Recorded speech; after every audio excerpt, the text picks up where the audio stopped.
Welcome back to another episode of the Irish Breakdown Podcast, brought to you by our friends over at FanDuel. Happy, what is today? Tuesday, everybody. Days are starting to blend together. I don't have really that much football to kind of keep me on track anymore now that Notre Dame season is over. Kind of my benchmark for every single week is Saturday. I know whenever that's happening. But happy Tuesday, everybody. Christmas Eve is tomorrow. And so for the last show of this week, Brian and I wanted to do something really fun and something kind of in the holiday spirit. So Brian came up with the idea to do basically our Irish Breakdown Notre Dame football Christmas wish list for the 2026 season. And what we're going to talk about today, folks, is we're going to break this down into three, kind of four, but really three different tiers. We're going to talk about, the program and the team overall, big picture. And then in part two of today's show, we're going to be talking about the offense and our wish list there. In part three, we're going to be talking about the defense and special teams. That'll be a quick add-in at the end. And then we're going to wrap up today's show, folks, with a mailbag. So as you get questions, comments, concerns come to mind throughout the show, go ahead and throw in a mailbag question. You do that by putting MB for mailbag, or little mailbox emoji. Lets us know to set the question aside. But Brian, it's almost Christmas. I'm excited to do this show, man. I am too. I mean, this is going to be fun. This is meant to kind of be fun, but also it's also meant to be kind of like a real look at what we think this team needs to be in 2026. So I just thought it'd be fun to do it this way because it is, 2 days before Christmas. And, we're all hoping that, Santa's going to hook us all up, especially our little ones. And I know that, Santa's going to hook up our doggos and a lot of people here and kids. So if you're sitting at home watching this with your mom or dad and, like a couple more days left of being nice, you know what I mean? But, I think the fun part is making it about a Christmas wish list, which, I think is going to be fun. But the other part is kind of like a wrapping up the 2025 calendar year with kind of a look at where this team is going to go, because this has been a bit of an up and down year calendar wise. There's been some really good things in December. I mean, in the 2025 year, if you think about it, Notre Dame won 2 New Year's 6 bowl games in 2025. Notre Dame played for a national championship in 2025. Notre Dame signed a number 1 ranked recruiting class in 2025.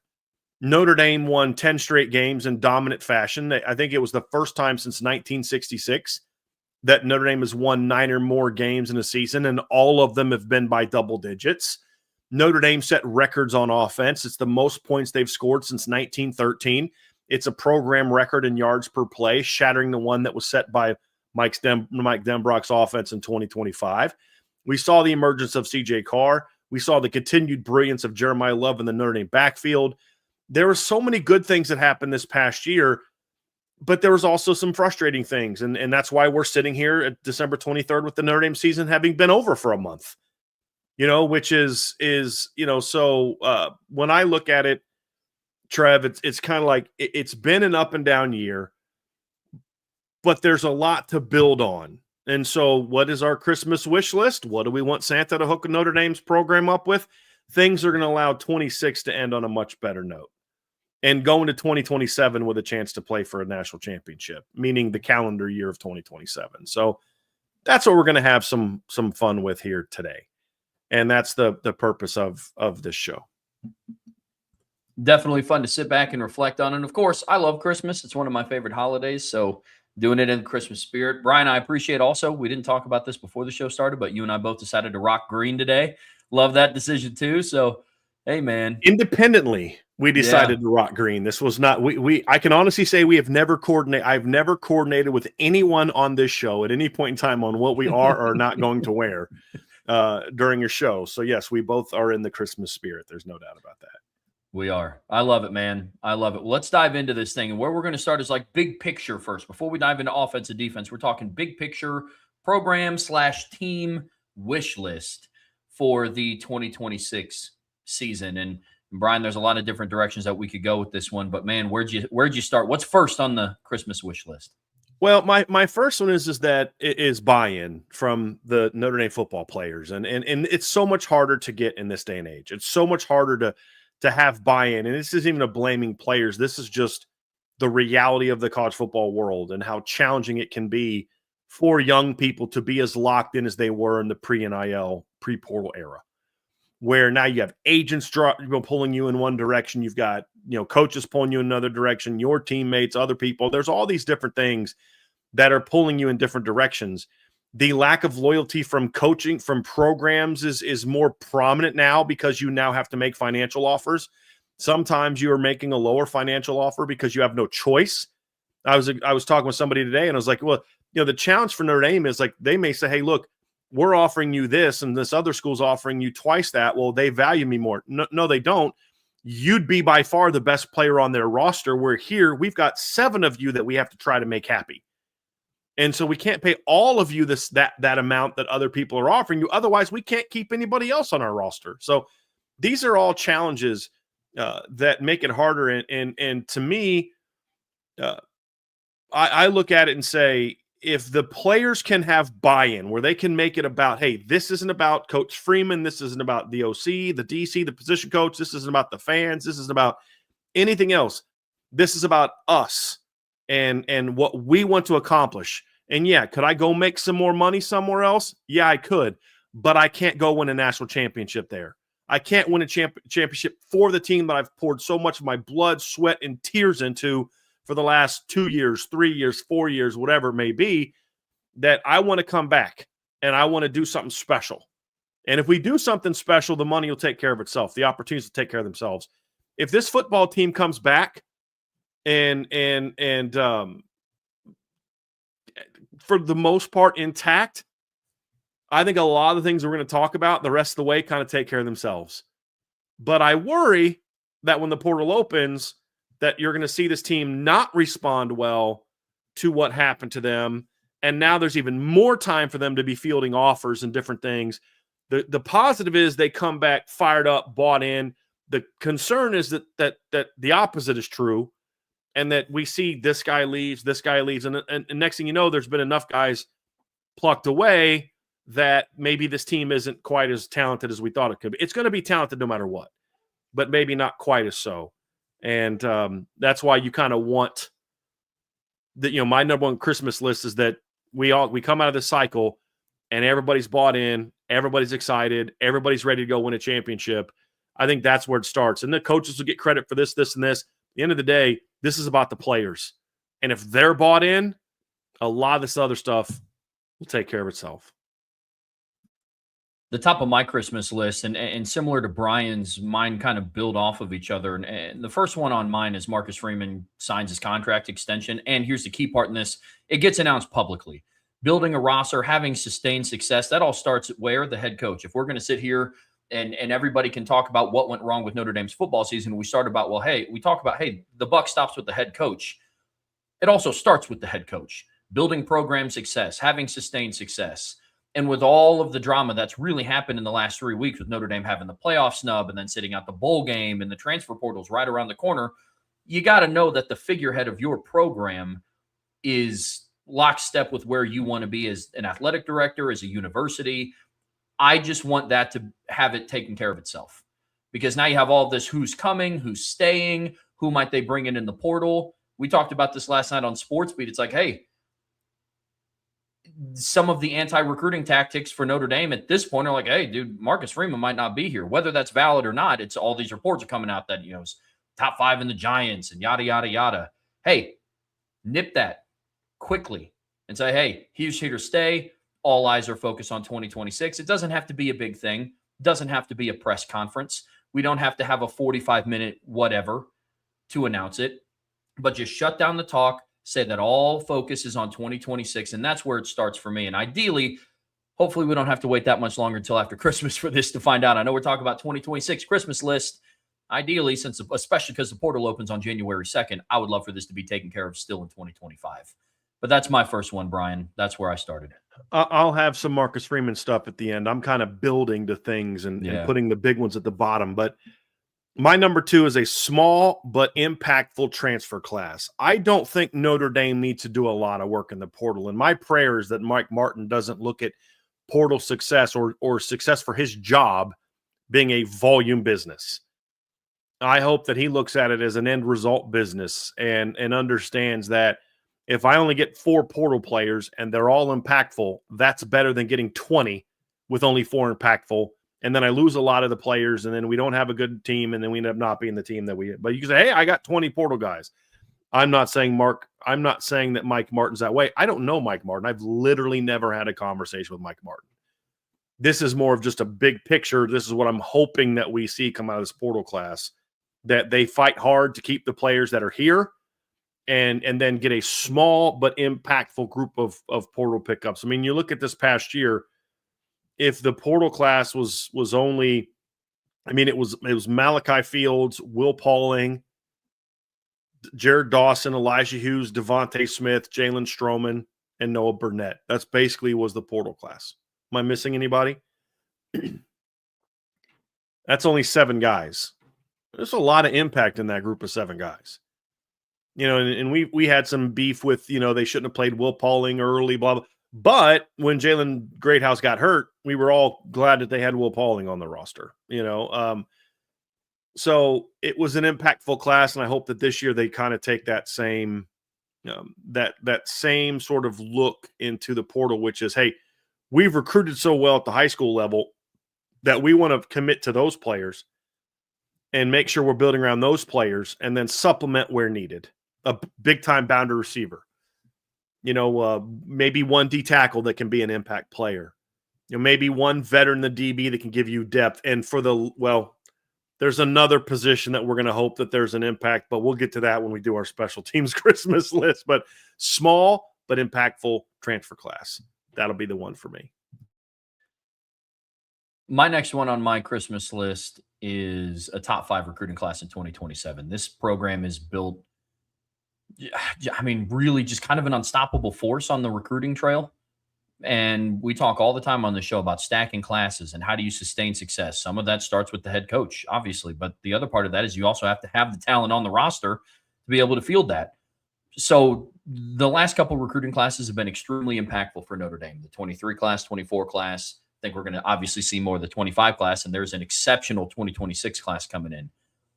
My wish list for 2026 is they continue that trend and they sign a really impactful class in 2027 and just keep that train rolling. Notre Dame is on the verge, if they're not there already, as being one of the top 5, not 5th dominant recruiting powers in college football. And maintaining that momentum this upcoming season is going to be absolutely huge for what this program has in mind. So that's number 2 on my list, Brian. I wasn't a big recruiting guy, especially until I started this job. Now that I'm getting into the weeds with it a little bit and understanding a little bit more of the ins and outs, opposed to when I was on the other side of the screen, it's definitely a lot more interesting than what I thought. Top 5 recruiting class in 27 would be great. And if you're going to fight that hard to land those type of recruiting classes, fight hard to keep them together. That's a big wish for me. So we'll see if that continues. My number 3, Trevor, is I want to see a dominant Notre Dame, a September for Notre Dame. Yeah, I just like that. I feel is like the final piece to the puzzle, right? Like, what does Marcus Freeman need to do to figure out how to start fast and not just against bad teams? I mean, we've seen them blow out some teams in September. We remember the 2023 start, but the first time they played a really good team, they got smacked, and that was late September, and that was part of a 4-game stretch that just blew up their entire season, where they lost 2 of 4, almost lost another, if not for a miraculous finish with Sam Hartman converting a 4th and 16, and then Audric Estime taking off for a big long run, and you know, those type of things. But I think a strong September, and like where I'm going with a lot of the stuff that I'm doing here, Trevor, is I'm not going to be like predicting ultimate outcomes. I think it's more fun for me to more so have the building blocks to a successful outcome, right? And I think that a strong September is a byproduct of Marcus Freeman finding some very important answers from January to the end of August on how to get this team ready. Because if Marcus Freeman can get this team to play in September, even like the first 3 weeks of the season, if 3 to 4 years. I mean, if you think about it, Marcus Freeman has had 10 losses in his career, right? As like the full-time head coach, I think it's 10, right? And when you look at his record, he's lost 11 games. But as we pointed out the other day, so of those 11 games, let's see, 1, 2, see, 24, 5 of his 11 losses have come within the first 2 weeks of the season, first 2 games of the season. Think about that. You lost the first 2 games of 2022. You lost the second game of 2024, and you lost the first 2 games of 2025. If this team can play all year like it does from like game 3 on, this team's going to be unbelievably good. Yeah. You know what I mean? Like, if you really think about that. So Marcus Freeman, and I like to point to the full-time, not the bowl game. It's fine. You want to count it on his record, whatever, but that wasn't his team. The defense was his team, but that wasn't his team. But if you think about it, so Marcus Freeman in the first 3 weeks of the season has gone 0-2, like first 2 games has gone 0-2, 2-0, 1-1, and 0-2. So they are 3-5 in the first 3 games of the season.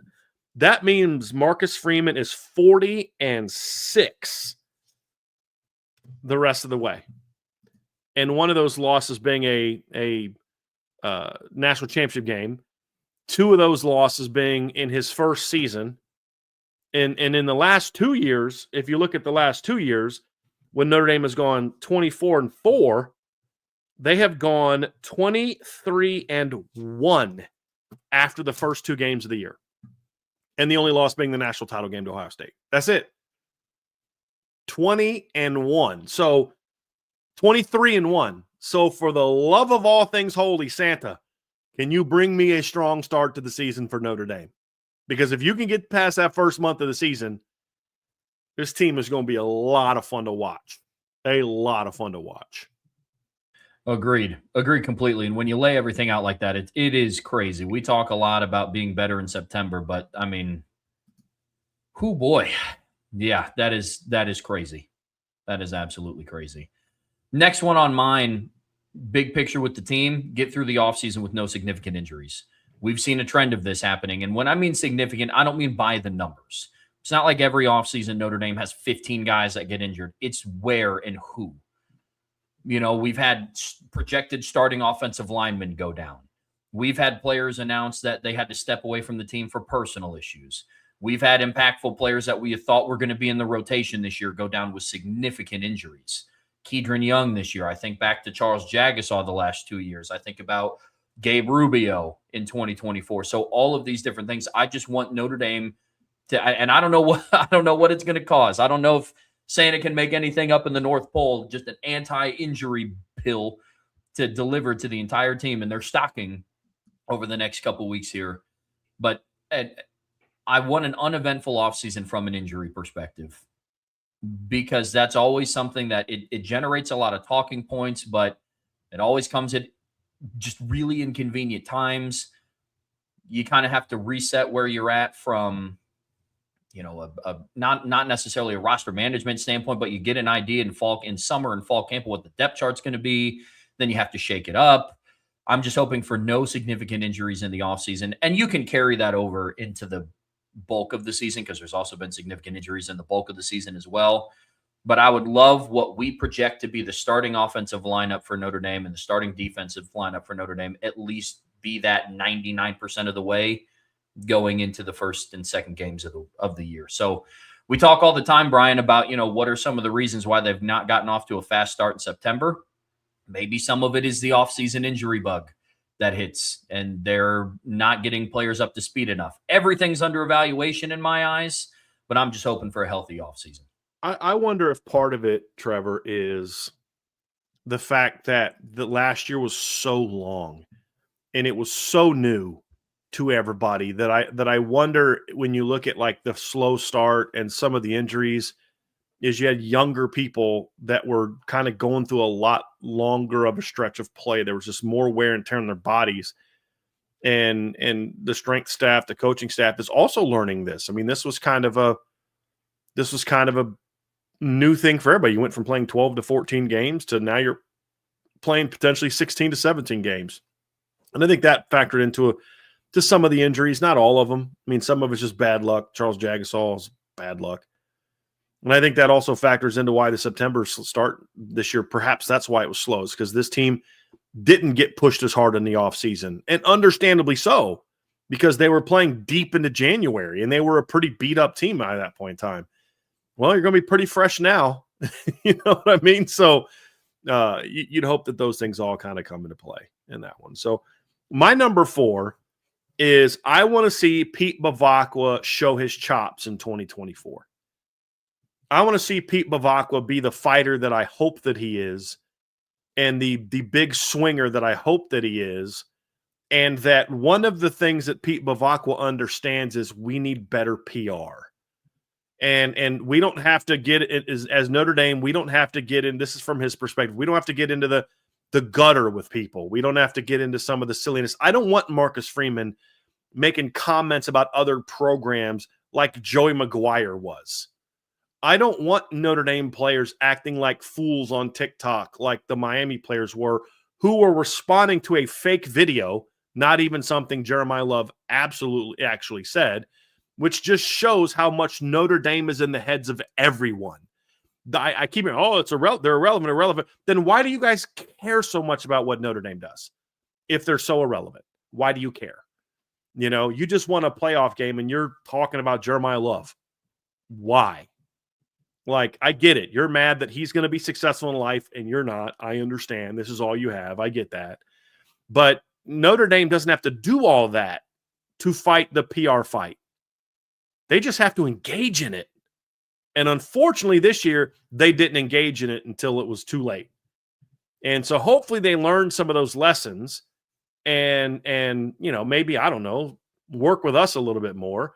But more so, even if they don't, just you have better PR. You care more about how you're presented to the world in the right way. Not so much in the, well, let's just be nice and take all these slings and arrows and then maybe they'll like us. No, they're going to hate you no matter what you do.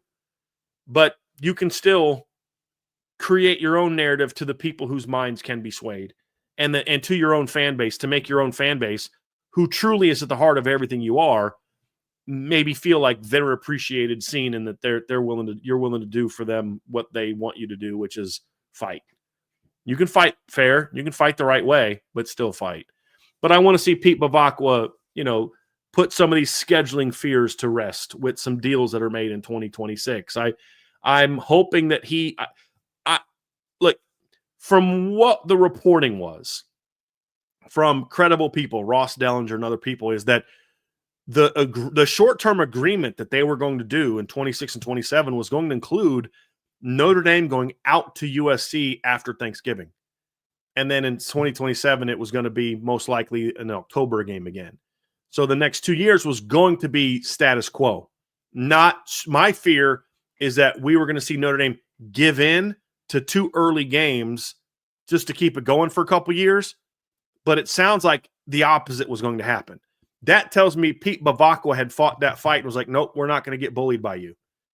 And if that means that you walk, then you walk. And the fact that the day that it was basically announced that this wasn't going to happen, he signed BYU, that was savvy. I liked that. You know, because now I got some things I can say, oh, well, you know what? Like, yeah, this sucks, but now Notre Dame at least has a better strength of schedule next year. You know, like that told me that he was in front of this. He was willing to let USC walk to the point he had already negotiated some other things. Saying, look, you don't want to do this, then we got this over here. Which also pushes back on the ignorant narrative that, you know, teams are going to box out. Like there's this clown that covers Rutgers. I'm sorry, I shouldn't say that. It's Christmas. There was this young gentleman who covers Rutgers who basically, when the USC stuff came out, was like, the P4 is boxing Notre Dame out. And I was like, well, they just signed BYU. And he's like, no, it's the Big Ten and SEC. To which I responded, you are aware that an SEC team, Auburn, just scheduled a home-and-home with Notre Dame like a month ago. Crickets. You know, like I thought that was savvy. Don't let it breathe. Don't let, oh, it's boxing Notre Dame out, breathe it all. You literally announced the BYU thing like either at the same time or even slightly before the USC stuff came out. It was a minute after. I looked it up. I mean, that's big time. That's a PR win at the end of the year. I want to see a lot more of that from Pete Bavacqua in 2026. Whether that's, you know, even if they stay in the ACC, I want to know that the ACC got kind of, what slapped a little bit. I want to know that the ACC is now groveling to Notre Dame. I want to know that he is fighting that fight to where we can sit back and say, hey, I don't know what the future holds, but I know that Notre Dame's got a fighter in charge. That's what I'm hoping we see from. So I want that. So program wise, and especially for football, that's on my Christmas wish list, is that by the end of when we get to next Christmas, we're all sitting back being like, boy, am I glad that Pete Bavach was the AD at Notre Dame. That's my hope. Mine is also kind of PR media related as far as my fourth wish, and it's one or the other. And this one I'm kind of leaving up to the choice of powers that are not us here at Irish Breakdown. But my fourth wish is that we get either more off-season access, like more availability, more media availability to practices, to press conferences, more of an insight, or Notre Dame's media team internally puts more things out in the offseason to keep people in the loop and to let there not be as much speculation and to not leave things up to interpretation, ideally. Now, I'm not naive to the fact that they can't put out every single thing that they're doing every single day. I understand that. Right. But you can't have a comment on every time Marcus Freeman's name is mentioned for a job. You can't. Agree. It's impossible. But when one's been going on for weeks and weeks and, at a time, and it's very credible sources that are coming out saying it, that's when you should say something. But This isn't a Pete Bavacqua thing. That's more of a Marcus Freeman thing. Pete Bavacqua's made his statement very clear on where things stand with Notre Dame and Marcus Freeman. Sorry, continue, Trev. This is your Christmas wish list. But I agree, though.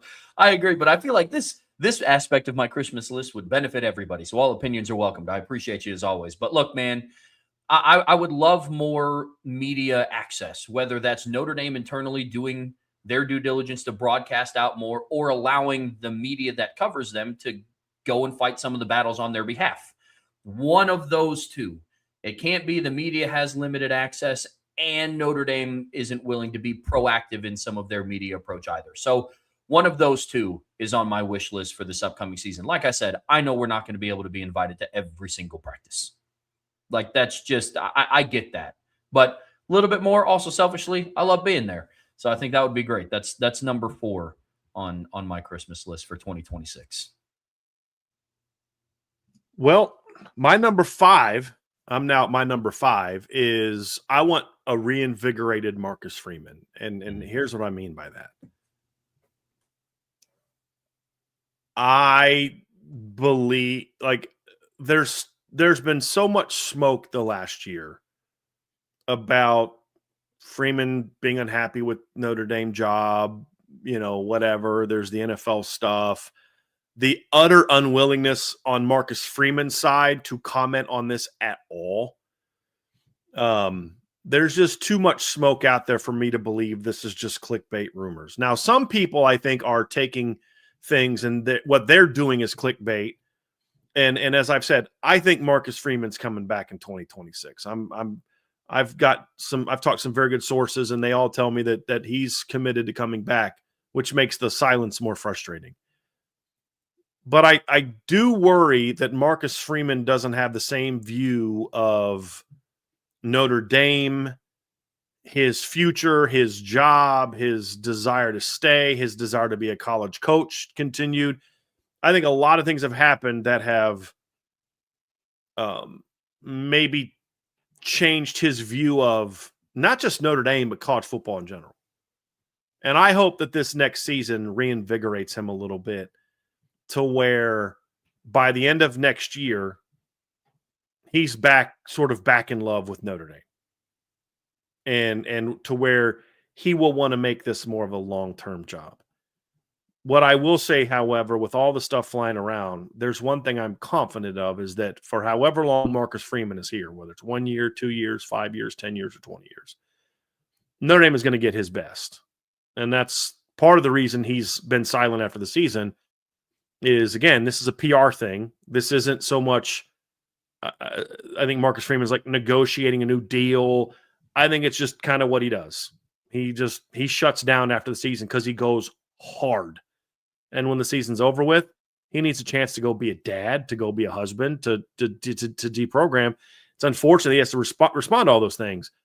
But I still think there's enough out there for me to believe that maybe his view of Notre Dame has changed. I want him to be reinvigorated. 2025 was a kick in the gut to Marcus Freeman in a big way. It began with him losing the championship game, which really rocked him a little bit. And it ended with them being snubbed from the playoffs with a team that I know he felt had a shot to go win it all. Like, he's been hit with some haymakers the last year. And I understand why maybe he's a little bit kind of burned out. He goes hard, which is why they just signed the number one recruiting class in the country. And I'm hoping that some time off and this next off season and the season will reinvigorate him a little bit in that regard. That's absolutely the number 5 thing on my Christmas list, my Christmas wish list for 2025 as we look forward. Right? Because isn't that how it was when you were kids? You get presents at the end of this year, but they're more meant to be things that you're going to play with for the next year, right? And that's kind of where the spirit of it is for me. No, I love it. I think that's extremely well said. My fifth and final for big picture team program on my Christmas wish list. It's plain and simple. I want a 2026 national championship. And I know that might seem pretty simple to say. That's the goal every year, right? Notre Dame competes and wins a national championship, but more so this year for the reasons why you laid out, Brian. This year started by them losing the national championship, had an opportunity to play themselves back into the game. In that 3rd and 11 stop, they came up just a little bit short, and then the game was over. The season, the regular season, obviously didn't start out the way that we wanted it to. But as the 10-game win streak started to unfold, the more and more the confidence around the team, around the program, and the people surrounding the program grew. And Brian, you and I sat down in a lot of shows. We sat down on a lot of phone conversations and talked about, hey, man, because of what the rest of college football looks like and because of what I know this team is turning into, this is a team that could compete for a national championship this season. All they need is the opportunity to get into the playoffs. And unfortunately, they were left out of the playoffs and unable to compete for one for reasons outside of their own, for the most part. Again, working on the premise that if you just don't lose both of those 2 games, they should have been in regardless. But all of those things encompassing, I want nothing more than a Notre Dame 2026 national championship. And yes, I understand that's every fan's wish list, as it should be. But for the things that happened in the last 12 months to Notre Dame, nothing would make me feel better than a 26 national championship. Think about it. Snubbed this year. They were left out even though they were confident in the roster. They come back next year with a vengeance, and they bring home the 12th national championship to Notre Dame, first one since 1988. I think that'd be poetic. So I think it would mean just a little bit more this upcoming season. Now, don't get me wrong. If they win one in 2027, my first takeaway is not, it could have happened in 26, though. But I think with all the things that happened this year, all the offseason drama that happened this year, I think 26 would be great. So that is the finale for my team and program wish list, Brian. I mean, we're talking about a team that on FanDuel this year entered the season with, I think, the 3rd best odds to go undefeated and like the 4th best odds to win the national championship coming into the season. And they were unfortunately, the undefeated record thing kind of ended pretty quickly, but the national championship odds started to creep up. They were tied for the 3rd best odds, 4th best odds to win it 15 minutes before the playoff show started. So a lot of people knew and a lot of people understood what type of football team this was. And I can guarantee you not a lot of programs wanted to face them in the postseason. That's absolutely for sure. But definitely at the top of the list. I guess technically bottom of the list, but biggest on the list for me. You know how that is, Brian, when you make a Christmas list for your parents, you kind of like throw in like not the easy stuff at the beginning, but kind of the stuff that like you're pretty confident that you'll get, but then the end you throw in the big gift at the end of the Christmas list. That's how I kind of felt making this one. Mm-hmm. Definitely Agreed. how I felt. I want to throw in an extra one, Trevor, that both is on both of our lists, was in consideration of both of our lists.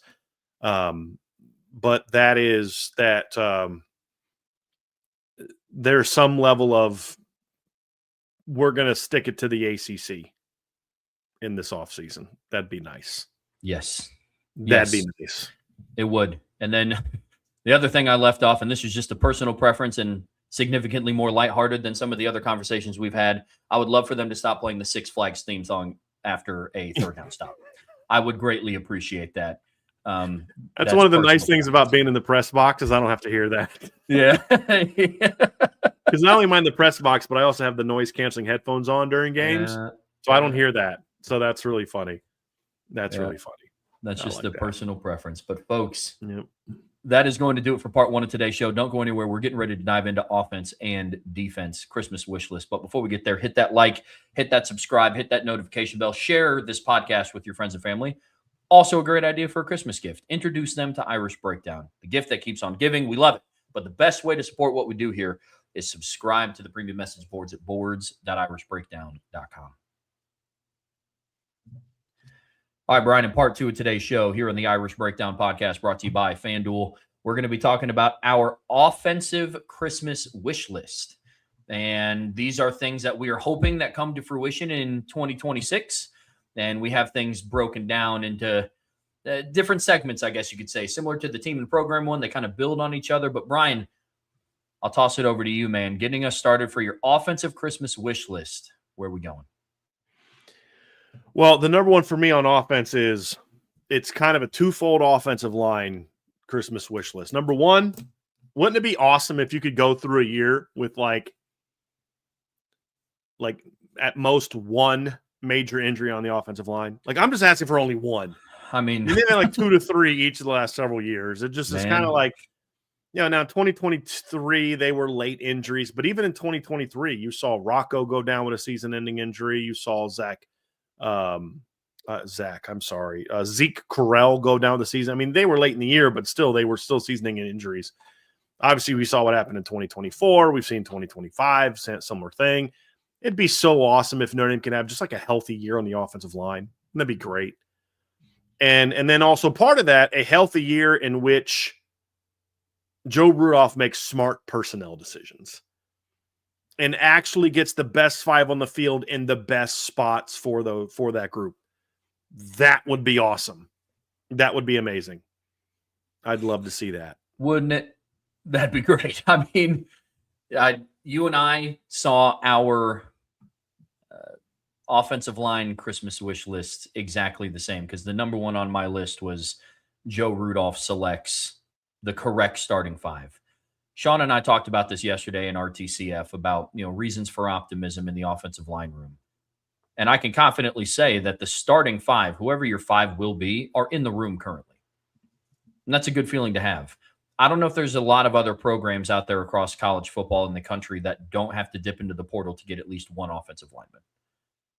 So Notre Dame does have a spoil of riches when it comes to talent and depth in that room. Now it is up to Joe Rudolph to select the correct 5. And to your point, not just the correct 5, but the correct 5 in the correct spots.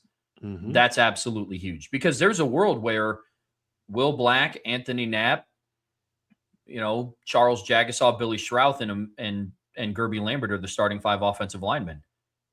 But it's not a given that they're going to be in the spots that give this line the opportunity to reach its true full potential. And I think that's absolutely huge. And that kind of ties into, and I'll knock this one out real quick. My second one, also along the offensive line, it's about them winning the Joe Moore Award. Because I do think that if Joe Rudolph puts the correct 5 out there in the correct 5 spots, this is a Joe Moore Award winning offensive line. I really do. And you're also going to need them to play at that level, because you don't have a Jeremiah Love and Jadarian Price in the backfield next season. You have great talent at running back. There's no doubt about it. But like we've said before, do you have a running back that's going to spin out of a tackle and then take it for 94 yards? Maybe. Do you have a running back that's going to get tackled 4 yards in the backfield and spin off of the chest of 2 defenders and get back up and run 48 yards for a touchdown? That I don't know. And so this offensive line is going to have to benefit the rest of this offense and kind of take a little ownership and put it on their shoulders and say, hey, regardless of who's in the backfield, you guys are getting 5-6 yards of carry. Mm-hmm. And so those are kind of my 1 and 2 combined. If they do those things, I think a Joe Moore Award is coming. Because I think this offensive line could be outstanding in 2026, and they don't even need it to go perfectly. Yes. They can sustain an injury. You got to make sure the guys come back that need to come back. And you need to make sure that you get guys in the right positions. And I'm going to have an article coming out on that, today or tomorrow, where I'm going to talk about that a little bit. And look, Emil Wagner's moved on. I think that was best for Emil. I think that was best for Notre Dame. Perhaps Billy Schrouth moves on. I don't know what his plans are. Notre Dame has still obviously got some work to do to make sure he comes back and whether he returns or not. I mean, I hope he does. But at the same time, I mean, there's a lot of talent in Notre Dame. And it's not just about, okay, Will Black and Anthony Knapp are on the field together, or Charles Jagus and Anthony Knapp are on the field together, or Gerby Lambert and Anthony Knapp are on the field together. All of those guys should be on the field. They're all studs, including Anthony Knapp. And this is what we've been saying. But it's more so about, do you have them in the right spots? If Anthony Knapp can be a pretty good left tackle, but someone else can be an elite left tackle, and Anthony Knapp could be an elite center or an elite guard, then you got to be willing to make that move. Alabama did it. They did it with Barrett Jones. He was an All-American guard and then an all-conference guard and All-American tackle, and then they moved him to center for his last year, and he was an All-American center. Like that's the reality of it. I mean, guy was, I think, all SEC at 3 different positions because it was about getting the best 5 on the field. Yes, he was a 3rd-team All-American in 2010. He was a unanimous All-American in 2011, and he was a consensus All-American in 2012, and he did that at 3 different positions.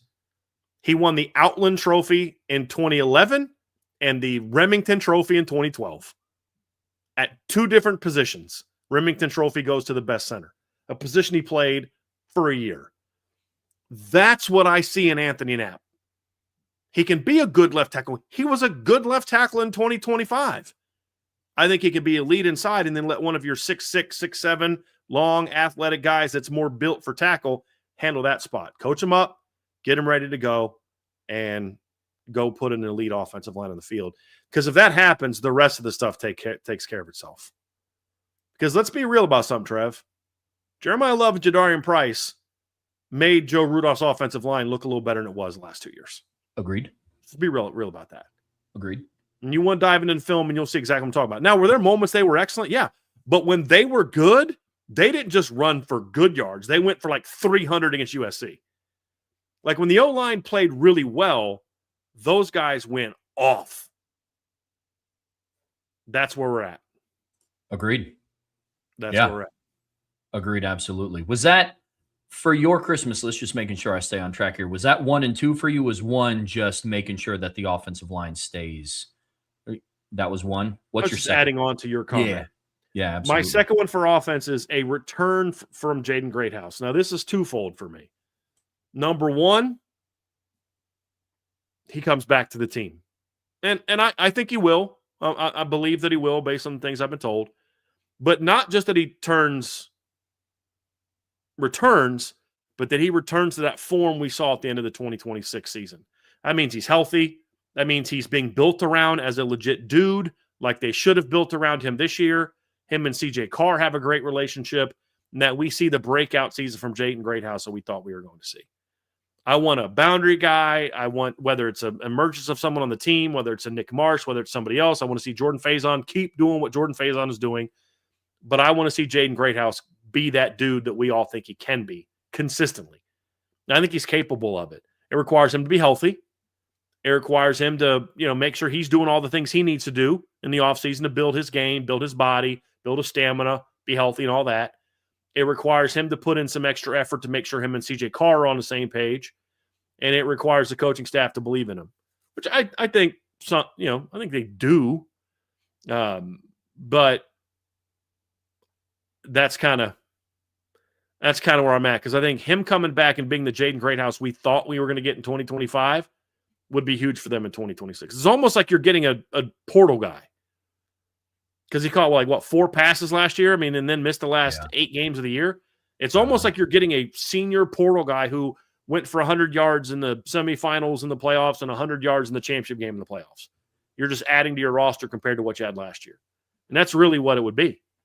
And so I think this offense will look very different if you have like a dude at slot. Will Pauling was a good football player. He was. And he was a good football player. He did his job. He has a great attitude, great leader. You don't come to a school like Mike Brown loving Will Pauling more than he should is not why Will Pauling was named a captain. Agreed. Will Pauling was named a captain because of who Will Pauling is. And I love that about him. But he wasn't the difference maker that I think they need in the slot. He's a good complementary player. They need a difference maker. Greathouse can be a difference maker. So that's my number 2 on the wish list. I agree. I agree with you completely. My first two were around the offensive line. One was the correct starting five. Second was a Joe Moore Award winner. But my third, I'm going along with the lines of the wide receiver core. Now, I kept mine nameless. I have an idea of who it's probably going to be. And smart money would say it's probably going to be Jaden Greathouse. Could also see Faison doing it. But just in general, I want Notre Dame to have an 1,000-yard receiver. That tells me that they become a focal point of the offense. That tells me that they were a difference maker throughout the season. Notre Dame hasn't had an 1,000-yard receiver since Chase Claypool in 2019. And he's been the only 1,000-yard receiver at Notre Dame since Will Fuller. And I'd be lying if other players were close. The next closest one, I believe, was Kevin Austin at 888 in 2021. So when I go and I look back at the explosive offenses that Notre Dame has had, there's always a focal point wide receiver at one of them. And look, could Malachi have gotten there through a 4-game playoff if they would have used him in the way that I thought that he should have been used? Yeah, there was definitely the potential for that. But Chase Claypool got to 1,037 yards in 13 games. I would love nothing more than to see that a Notre Dame wide receiver eclipse that mark for a bunch of different reasons. First and foremost, like I said, they become a focal point of the offense. Notre Dame has a legit go-to playmaker in the pass game, something that I also think that they're going to need this year.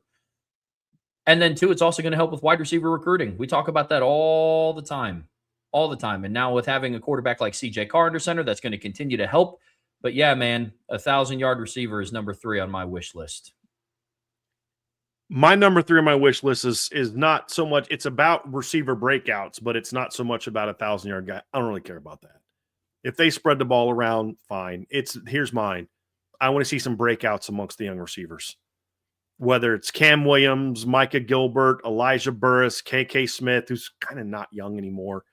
Kadon Finley. I don't care who it is. I would love to see at least 1 or 2 of the young receivers break out. And breaking out can mean different things. It could be a 1,000-yard receiver. I mean, we've seen that happen before. Golden Tate went from 6 catches as a freshman to over 1,000 in his second year. Will Fuller went from 6 catches as a freshman to 1,000 in his second year. Miles Boykin had, in his first 3 years at Notre Dame, had 18 career catches in his first 3 years. Has a huge breakout as a senior.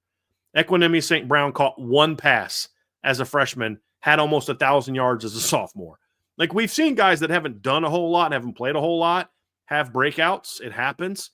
I'd love for that to happen again in 2026, whether it be, so you want to talk about my Christmas wish list, I want to see a breakout from a couple younger guys to varying levels. Sometimes it could be didn't play at all to important rotation player. I mean, look, if Cam Williams steps into the lineup and he has production similar to like Will Pauling, that's a breakout season. It's not. Now there's another level of breakout that comes in 2027 to maybe be a star, but like you go from not playing hardly at all. Micah Gilbert caught what? Well, he caught less than 10 passes this year, right? I mean, like, let me go up and look at the data this year. So Micah Gilbert this year caught 9 passes. If he goes and catches 30 next year, that's a breakout season. That's not, oh my gosh, he's a star, but he's now it's a much deeper receiver core. I think a breakout from one of those younger players, no matter who it is, means you don't have to use Jordan Faison for 60 snaps a game. He stays fresher. He plays faster. He's sharper. He's more dynamic. Jaden Greathouse doesn't have to play 50, 60 snaps a game, meaning he doesn't have the wear and tear on his lower body, and he's had some lower body injuries the last couple of years. Like, all these things factor into it to where it just makes the unit as a whole much better. Yeah.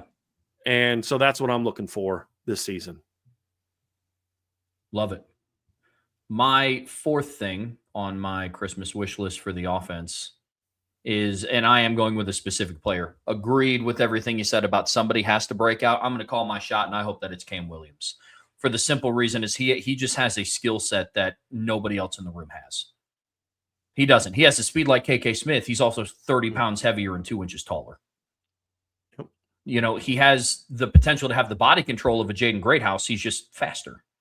You know, and so he has a skill set that brings to the offense something that has truly been lacking, like a legitimate, deep downfield threat, make plays after the catch. He's a do-it-all receiver. I mean, you've talked before about how, you know, scouts will go to practice like, yeah, we've seen Fields, we saw Greathouse. Who's this number 5 guy, and why isn't he playing? Well, we kind of have some similar questions to some of the scouts that go see him in practice. So my wish list number 4 is for a Cam Williams breakout, because the aspect in the game that he brings to this offense takes it up to that next level. But to your point about breakouts, it doesn't have to be 70 catches for 1,100 yards and 8 touchdowns. Again, not going to be upset if that happens, obviously. But if he's able to break out, he's getting 20 snaps a game in meaningful minutes. If he's getting 20 snaps a game, seeing exclusive time in the first, second quarter, they're using him to take shots over the top, and not when you're up 35-3 against Navy.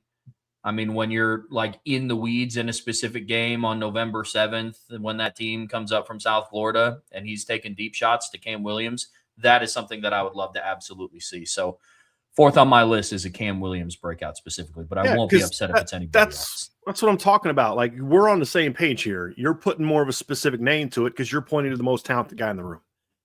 I'm saying it'd be great if it's him. If it's somebody else, that's great too. But like, if Cam Williams goes 20 catches for next year for 385 yards and 5 touchdowns, that's all he does, and most of that's done in like live minutes, or he's 20 catches for 400 yards and he doesn't catch the volume, but he's a big play receiver.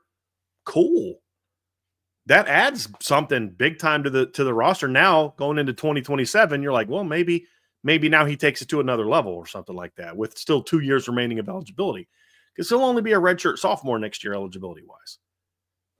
And so I think those are things I look at, Trev. I'm right there with you. My number 4 is I want to see a better designed run game. I'm going to have some videos coming up in 2025 and some stats to break down the Notre Dame run game in 2025. A lot of what Notre Dame did in 2025 successfully running the football was more about, you got 2 freaking studs at running back and a solid offensive line play. Like, I'm not going to sit there and try to spin it like, oh, the offensive line sucked. I'm not saying that.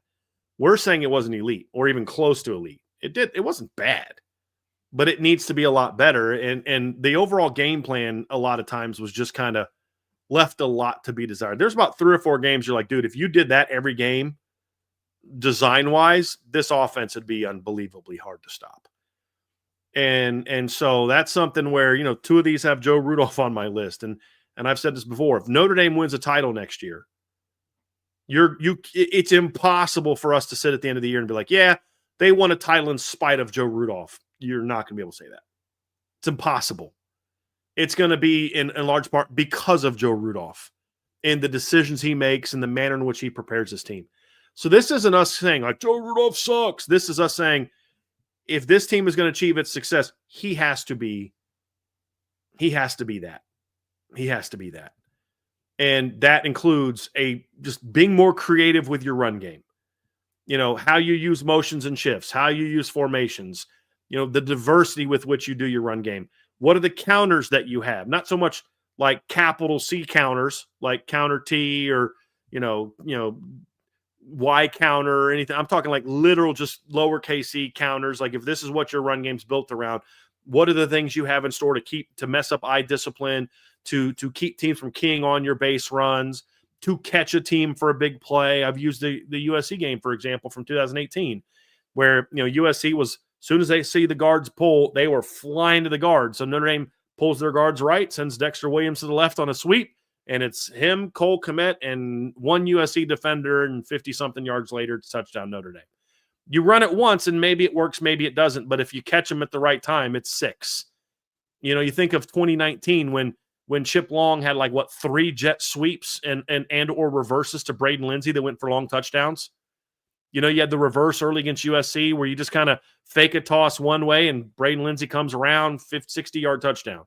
You run a jet sweep against Boston College. You didn't do it a whole lot, but you were an inside zone team, and they're thinking inside zone, and you just do a quick jet sweep to a fast guy, and he runs for a 70-yard touchdown. Like, those type of things, run game-wise and otherwise, to just make this a more difficult run game to game plan for schematically.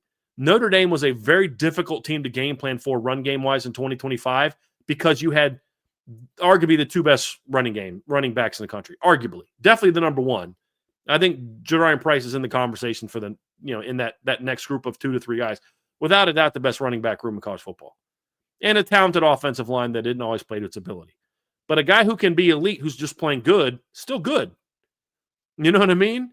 And that's why you saw the success that you had. So I want to see a better designed run game. If you get the right 5 on the field in the right spots and you have a better designed run game, this team is going to be insanely good on offense next year. Because you and I think, have the same number 5, Trevor. We do. We do have the same number 5, and we're going to tie a bow on this one. And I would love nothing more than CJ Carr to bring home a Heisman Trophy. Be Notre Dame's 8th Heisman Trophy winner. They have 7 already in their program's history. But look, unfortunately, and I know some outlets do, our friends over at FanDuel don't have any odds out right now for Heisman favorites. I'd be willing to bet that CJ Carr is going to be in the top 3 of preseason Heisman candidacy at the start of next season. But look, we've seen the kind of special talent that he is, and we all know the potential that he can be. It's not a coincidence that in the same season that he had a breakout, and the expectations are going to be higher for him going into 2026, they also had a quarterback reclassified to come in for a potential quarterback competition in 2027. CJ Carr is an absolutely electric talent, and one at quarterback that we haven't seen in South Bend in a very, very long time. And his ceiling is absolutely that of a Heisman Trophy winner, top 5, not 5th NFL draft pick. I would love nothing more. Brian, I won't harp on it too long because I know we share the same one, man. But yes, CJ Carr Heisman, would love nothing more. I mean, look, we've seen what Mike Denbrock's offense can do with a returning starter at quarterback. The last time Mike Denbrock had a returning starter at quarterback, it was 2023 at LSU. And we saw what that offense did. And, that's where I'm at. I think that this offense can be absolutely special in 2026. And CJ Carr is a big reason for that. His experience is a big reason for that. The talent around him is a big reason for that. He doesn't have to carry this team by himself. There's plenty of talent around him. Now, he was in the system for 2 years, which is why I think he had the freshman success he had on top of his own God-given abilities. But now that he's got a year under his belt of making the checks, making the calls, knowing what works, knowing what doesn't work, having success, having failures, all those things go into building a quarterback up. I mean, we think back to the great year that Jaden Daniels had in 2023 under Mike Denbrock. And it was a special, special year for Jaden Daniels. 3,800 passing yards, 72% completions, 11.7 yards per attempt, 40 touchdowns, 208 passer rating. In 2022, the year before, he had 7.5 yards per attempt. He had 17 touchdowns, 3 picks, a 144.54 passer rating. He did that as a 4th-year player because he started in 2019. So as a 4th-year player, year 1 running Mike Denbrock's offense, he had 7.5 yards per pass attempt, 28 total touchdowns because he had 11 rushing touchdowns. So let's count those. Didn't turn the ball over a ton, only 3 picks, 144 passer rating in his first year running the Mike Denbrock offense. As a starter, someone who was a 3-year starter before that. Jaden Daniels had passed for him, just doing 3,000. He had passed for almost 6,000 yards in his career before 2022. Not 2023, before 2022. And we saw what he did in 2023. Special player. Huge jumps in productions. The big part of that was he knew what the offense was. He knew what to expect. He'd gone through the struggles. In 2022, we saw Jaden Daniels have some moments where he was brilliant. He had some great games. I mean, look at what he did the year before. Like the game they had at Florida was a heck of a year, a heck of a game. He was good late in the game against Alabama in a big win over Alabama. He had a big game against UAB. There was games he looked really good, and then other games he didn't look very good at all. And then we come out in 2023, and he has a special all-time year. I'm not saying CJ Carr is going to have the same type of production that Jaden Daniels had. They're very different players. But what I'm saying is when guys have multiple years of starting experience in the Mike Denbrock offense, it usually results in very good production. And we even saw that in 2016 with Deshaun Kaiser. And that was someone I've said before, whose maturity as a player I question, there's a lot of things I question about him, but there's no doubt he wasn't a good football player in 2016 and a very productive football player in 2016 as well. And so I think this is going to be a very big year for CJ Carr. Now, Heisman's going to be hard because even if he has a monster year, I think Julian Sain's going to have a monster year. I think there's a lot of guys that are going to have big years. It's going to be 2026, in my opinion, could be the year of the quarterback in college football. We've had a couple down years at quarterback. This year was a really down year at quarterback. Last year, Cam Ward was special the year before. He had a heck of a year. Overall, it wasn't a great year at quarterback. I think next year is going to be a phenomenal year at quarterback in college football. And I think Notre Dame is going to have one of the best. And if they do, and they're the team I think they're going to be, Heisman Trophy is something that'll be in consideration. There's no doubt. I mean, I would be surprised, Trevor, when FanDuel comes out with their preseason Heisman odds. I'll be shocked if CJ Carr is not in the top 5 preseason. And that's a key ingredient. Do you go into the season with the expectations? Because you're always going to get kind of a natural bump when you have that. When you got to spend half the year getting people's attention, it's a lot harder to do. It's not impossible. Exhibit A, Fernando, a.k.a. Francisco Mendoza. You know what I mean? So, right? I mean, who had him in this top 5? He was on people's radars because he was a big portal pickup. We talked about how important that pickup was for Indiana. But I don't know that he was the preseason favorite to go win a title. I think Arch is going to be a lot improved next year. So the chat bringing Arch up. There's going to be a lot of good quarterbacks in college football next year, but I wouldn't trade Notre Dame's quarterback for anybody's. And that's not just because he picked Notre Dame and nobody else didn't. I'm literally usually I'll get, hey, who would you trade this guy for? I'm not answering that question because this kid chose to be at Notre Dame and these other people didn't. In this instance, if you put Wonder Woman's lasso of truth on me, you can have any quarterback in the country. I'm pretty confident my answer would be CJ Carr. I follow suit there with you, man. I agree with you completely, and I think he's the right quarterback for Notre Dame, and I think he's going to be one of the best, if not the best, in the country next season. That's the type of ceiling that he has. I agree wholeheartedly. But, folks, that is going to do it for part 2 of today's show. Don't go anywhere. We're getting ready to talk defense, special teams, and we do have a mailbag at the end of the show today, so make sure you get your questions, comments, concerns in there. But before we get to all that, hit that like, hit that subscribe, hit that notification bell. Whatever streaming platform you listen to us on, we would greatly appreciate a 5-star review. But as always, the best way to support what we do here and the best way to stay in tune with everything going on Notre Dame football related is be a premium message board subscriber at boards.irishbreakdown.com. All right, Brian, in part 3 of today's show here on the Irish Breakdown podcast brought to you by FanDuel, we're going to be talking about our Christmas wish list on the defensive side of the ball.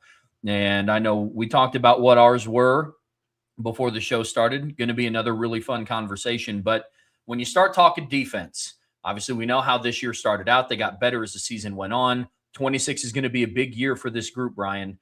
So when you talk about your wish list for this group heading into next season, where do you start?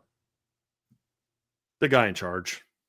My Christmas wish list for 2026, Christmas 2025, is that over the next year, Chris Ash, and year and plus, that the Chris Ash we saw in the second half of the year is the Chris Ash that we'll see all the time.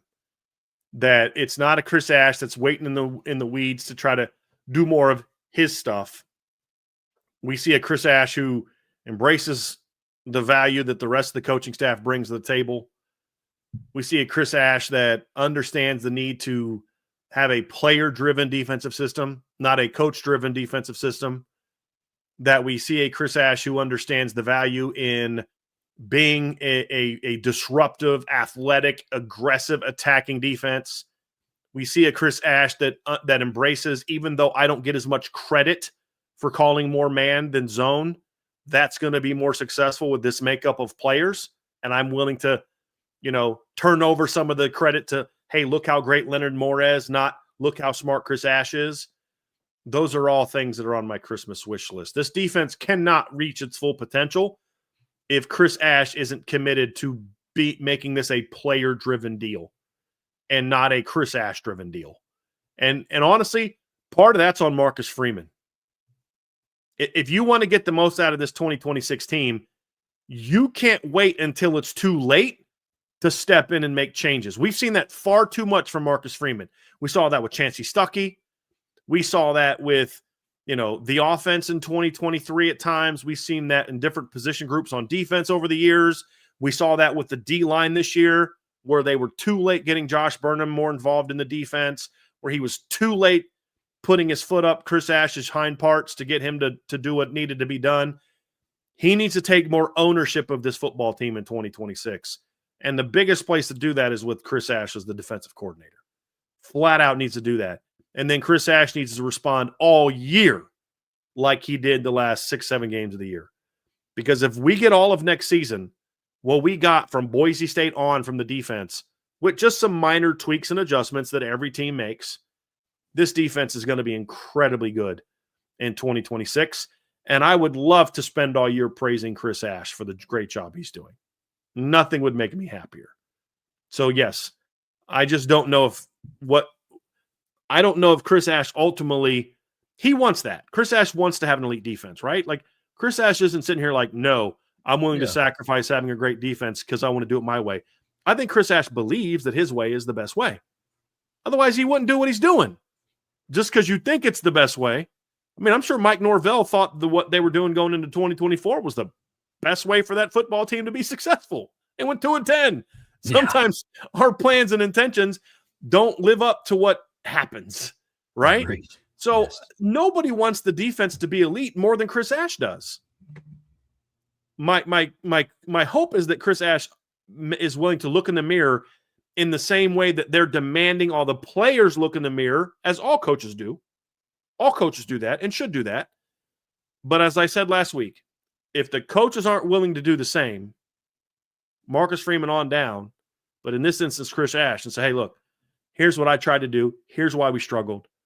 I won't make that same mistake again. So this is going to be the foundation of who we are. It's going to be this right here. But we also need to make sure we're expanding the things we can do over here. We've got to be better at zone. We've got to be better at zone pressures. We've got to be better about defending teams where we have to get better at those things, but not losing sight of who we are. If we see that, this defense is going to be special. And we're going to be debating at the end of 26, who should be Notre Dame's Broyles Award winner? Mike Denbrock or Chris Ash? I like that. I like that a lot. My first thing on defense on my Christmas list, it's also talking about who's in charge, but mine is more divvying up of responsibilities. And on my Christmas list, I hope that Mike Mickens gets named a co-defensive coordinator for a couple of different reasons. And one, this kind of kills two birds with one stone. First, we talk a lot about Mike Mickens needing to stay in South Bend. And yes, one way to do that is you slide over a blank checkbook, but Mike Mickens kind of strikes me as a guy that it's not just all about money with him. I know he wants to be at Notre Dame. I mean, look at the work that he's still continuing to put in on the recruiting trail. I mean, he's developing cornerbacks and recruiting cornerbacks at an extremely high level. So I think giving him more responsibility within the defense is also a huge step in the right direction in keeping Mike Mickens in South Bend. The other twofold to that is I think that alleviates some of the pressure on Chris Ash to do a lot of the things that Brian talked about. What was the best year Chris Ash ever had as a defensive coordinator? It's when he was a co-defensive coordinator at Ohio State in 2014. Because yeah. And I'm trying to think of a way to word this. It's not that they were successful because his field of impact was less. It's not that at all. There was less responsibility on his plate. It's always better when there's a group involved in making decisions. Yes. It has to be. It has to be. And with somebody like Mike Mickens, leave him in charge of the entire secondary. He's in charge of coverage, game plan, installation, and calling it on game days, and let Chris Ash handle the front seven. Because, Brian, what have we said? We said that the one thing that we can definitively say that Chris Ash did improve a lot was the rush defense. 100%. And it wasn't by accident, Trevor. It wasn't like, it's because teams were throwing for 275 yards a game on Notre Dame. Because it's not even just about the rushing yards per game, which was the first time Notre Dame has finished with less than 100 yards allowed per game in the regular season since 2012 is what they did this year. But you can sit there and say, okay, well, this year teams rushed for 33.5 times a game. Last year they were 36.5 times per game. Okay, that's fair. Part of that's because they had more sacks this year per game. Mm-hmm. But it's not just about that. Last year, Notre Dame's yards allowed per attempt was 3.78. This year, their yards allowed per attempt was 2.96. That's almost a full yard off Say, well, okay, cool. I mean, context matters, Brian. What about the quality of the opponents they played? It's a very fair question. Very fair question. Notre Dame in the regular season played the number 1 rushing team in the country, held them to almost 100 yards below their season average. Notre Dame played the number 25 rushing team in the country. They played the number 34 rushing team in the country. They played the number, let's see here. Let's go. Miami, got Texas A&M. So Arkansas was top 25. USC ranked only 80th in the country in yards per game, but they had one of the best rushers in the country in Hollywood Smothers, who would have been 1,000-yard player if he didn't sit out the last 2 games of the year. Would have been 1,000-yard rusher if he didn't sit out the last 2 games of the year. Who was for most of the season a top 15 to top 20 rusher this season before injuries set in. So when you look at it, they played some good rushing teams.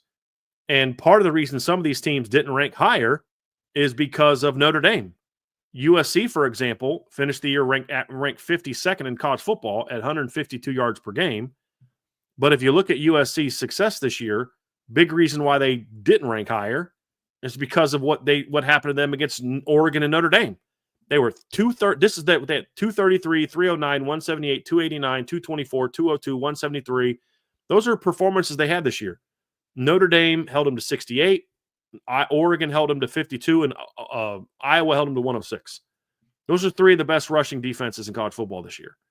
And the success that Notre Dame had was right on par with the success that Oregon and Iowa had this season. So, that's kind of where I look at it, Trev, and say, boy, this wasn't by accident. This wasn't like they played a weak schedule. They, you can't even say like they were blowing teams out, so teams didn't run on them in the second half. That's true if you're just good in yards. But when you're even better or as good in yards per attempt, that says a lot about it. Agreed completely. I picture a world where Mike Mickens is in charge of the secondary because we know what his capabilities are there, and Chris Ash picks up where he left off with the rush defense. That's a combination for an elite defense in 2026, and you have the talent at every single level to accomplish that. So that is numero uno on my Christmas wish list, Brian. What's your second one? Keeping Mickens. I mean, Mickens returning it. I mean, short and sweet. Yeah. You got to keep Mike Mickens. Mm-hmm. Absolutely.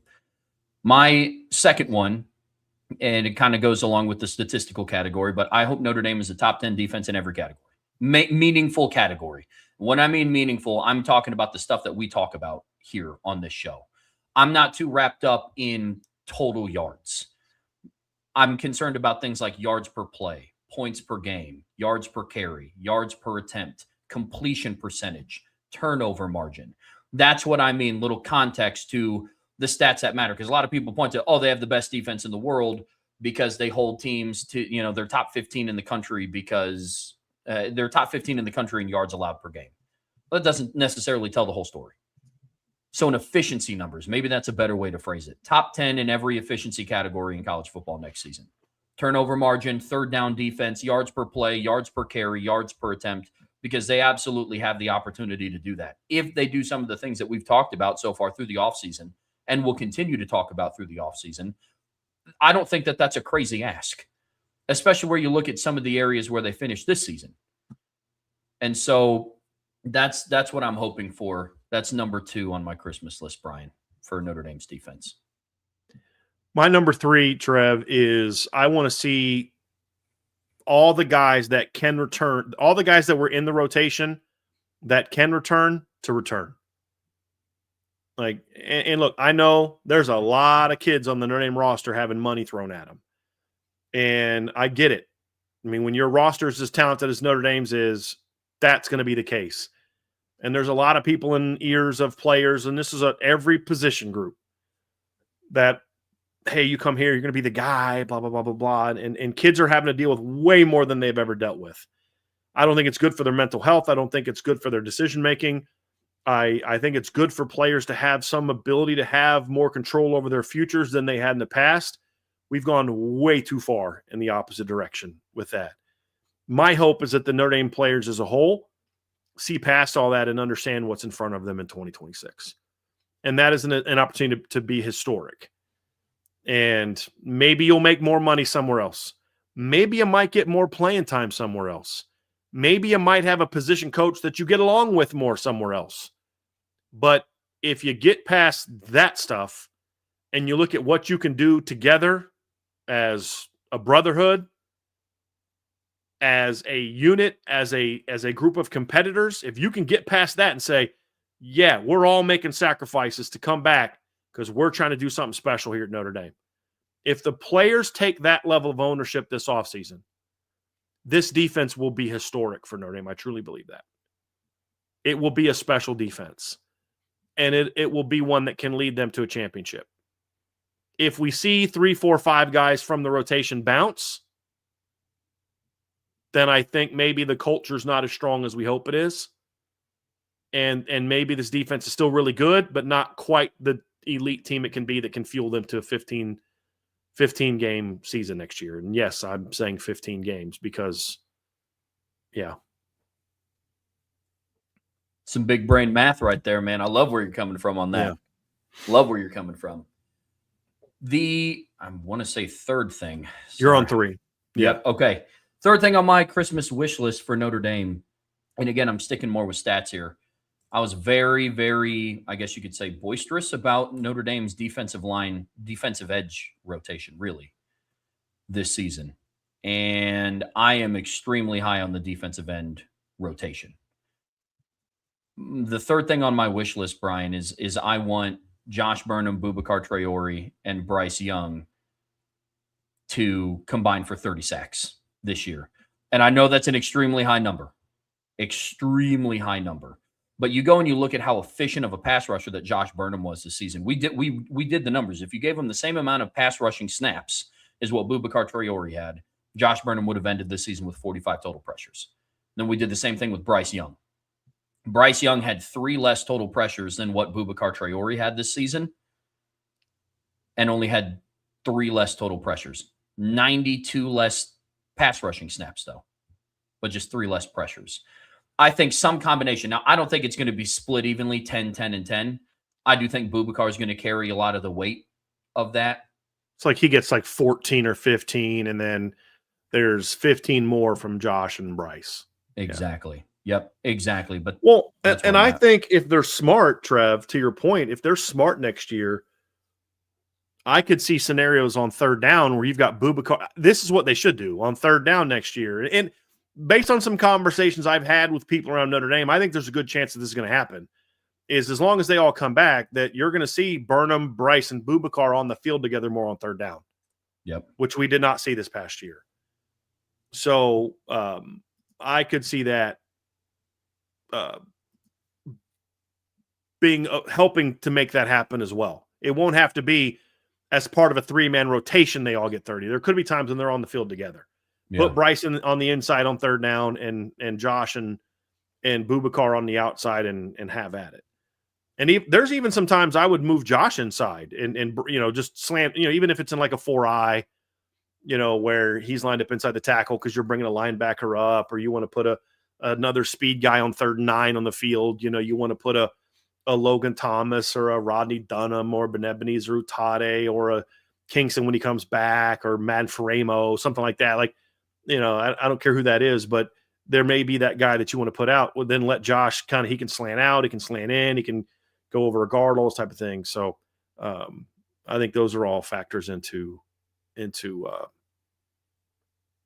what can lead to them to get that number. And you are talking 15 games, right? Not regular season, but like Correct. Over the course of 15 games. Okay. Correct. That's more realistic for sure, in my opinion.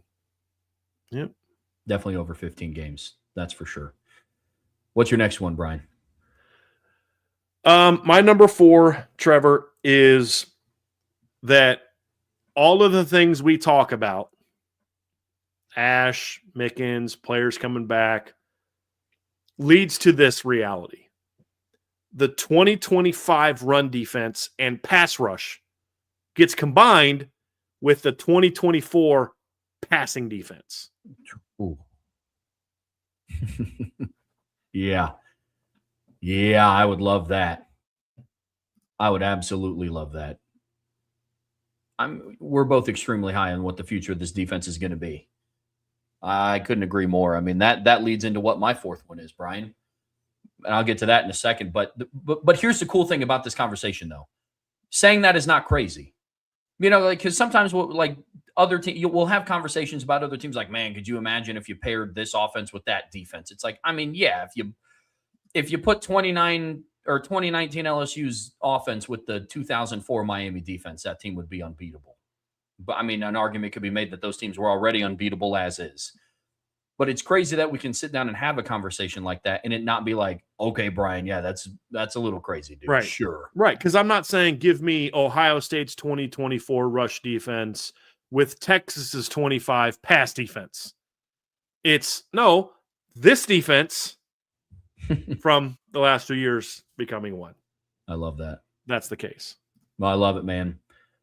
If all of those things do happen, my final two are awards based. I'll get to my fourth.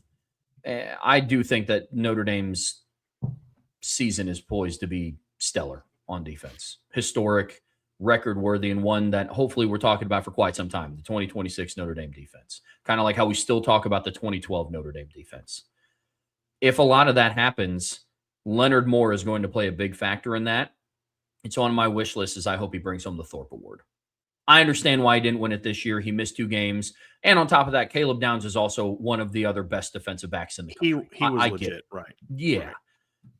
But next season, I don't think he'll be going up against Caleb Downs. Odds are he's going to be playing on Sundays next season, most likely. And I think Leonard Moore is going to be the number 1 defensive back in the country, not just cornerback in the country. If Notre Dame has the season that they do, I mean, he's a unanimous All-American as a true sophomore. And he picked up right where he left off and became a better all-around football player this upcoming season. I think all of that kind of comes to fruition in what will likely be his last year in South Bend, and I think he brings home the Thorpe Award for Notre Dame. And that's another award, kind of like the Doak Walker. Have they ever had a Thorpe Award winner? Did Todd Light win it, or he was just a finalist? No, he was a finalist. I do not think that Notre Dame has had a Thorpe Award winner. I'm going to go look and see that now. But, yeah, that went out in 1986. Todd 89, Mark Carey from USC won it. 1990, Darrell Lewis from Arizona won it. So yeah, they've never had a Thorpe Award winner. Julian Love, DeAndre Baker from Georgia won it in 2018. 2023, Trey Taylor from Air Force won it in 2023. Jahdae Barron from Texas won it in 2024. So the years where Notre Dame's had elite DBs, they have not had anybody win it. Antonio Langham won it in 1993, not Jeff Burris. So yeah, they've never had a Thorpe Award winner. 1988, there was a pretty, Todd Light had a great year in 1988, but there was this guy named Deion Sanders for Florida State that won in 1988. He was pretty good. Yeah, he was okay. Yeah, he was decent. He was decent. What and Deion did it, and Todd Light did it back in the 80s on big old D lineman shoulder pads. I don't think people realize that. Like, you go back and watch Rocket and Deion and those fast guys, they actually had to have knee pads over their knees. They actually had to have thigh pads in. They had these big old D-line shoulder pads. Could you imagine how fast they'd play if they could dress like today's players that basically wear, their shells outfits, they're things that we would wear on Thursday practices, they're wearing in games. It's ridiculous. But yes. Yeah. That would be something. They'd be moving. They would absolutely be moving. That's for sure. Brian, what's your next one? My final one is that Notre Dame on defense learns how to finish. Finish meaning you're better in the red zone. Finish meaning you're better on third down. Finish meaning you're more dangerous in the fourth quarter. I mean, as good as Notre Dame was this year on defense, and they did a lot of good things on defense. This season they were, despite a really rough start to the season, Trevor, in the Fermo Efficiency Index, they finished with the number 5 defense in the country, which when you consider how they started, is a pretty impressive ranking. If you look at the FPI and you look at where their defense ranked there, Notre Dame's defense this year ranked 8th in college football in the FPI. Their offense ranked 3rd. They ranked 5th overall. They had the number this year. They had the number. Let's see, where's their scoring defense? They had the number 12 scoring defense in the country. If you look at their, against FBS opponents, they were 11th in college football. If you look at where they were against, Power 4 opponents, they were 13th. So, like, no matter how you spin it, no matter what context you have, they were a top 15 scoring defense this year. If you look at them in total defense this season, Notre Dame was 23rd this season in total defense. Notre Dame was 14th in yards allowed per play. There's a lot of good things. They were one of the, like we talked about before, they were one of the top rushing defenses in college football this year. Rush defense, Notre Dame this year ranked 11th in rushing defense. They ranked 11th in yards allowed per attempt. They ranked 7th in touchdowns allowed. I mean, there's a lot of good things this defense did this year. Imagine how good this defense would be if they didn't rank 40th on third down. Yeah. Imagine how good this defense would be if they didn't rank 71st in red zone defense. Imagine how good this defense would be if they didn't rank 47th in red zone touchdown defense. Imagine how good this defense would be if they didn't rank 32nd on fourth down. This defense did a lot of great things this year. They don't finish well. They are great at finishing drives off with turnovers, but if they don't get a turnover, the odds of a team scoring would go up quite a bit. And so if this team can finish better in 2026 on defense, this is going to be an exceptionally hard team to beat. I mean, you think about the 2 games they lost. In both games, the other team is on the field late in the game with the game either tied, Miami, or with Notre Dame leading, Texas A&M. And in both instances, the defense allowed points. They allowed a field goal drive to Miami and a touchdown drive to Texas A&M. If this defense were good finishers in 2025, we're talking about, boy, I'm really looking forward to this matchup this weekend, Trev, against number 6 Ole Miss. Really looking forward to that. Or maybe even against number 10 Miami. Yeah. Or number 10 BYU. Or number 10 Bama, depending, because maybe Miami's not in if Notre Dame beats them. So that's where I'm at.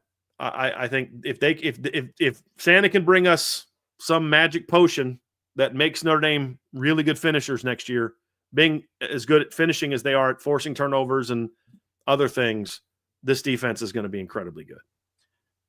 Quick sidebar, and I was thinking about this when you were talking, because that's a great point. You can also say the same thing about 2024. In their 2 losses in 2024 as well. Notre Dame's last 4 losses have came in kind of the waning moments because the defense wasn't able to get off the field when they had the opportunities to. It was 14-13 against Northern Illinois, and they went on like something crazy, like a 6-minute, like 30-yard drive that just ate the football. Same thing against Ohio State in the national championship. Couldn't get off the field on 3rd and 11.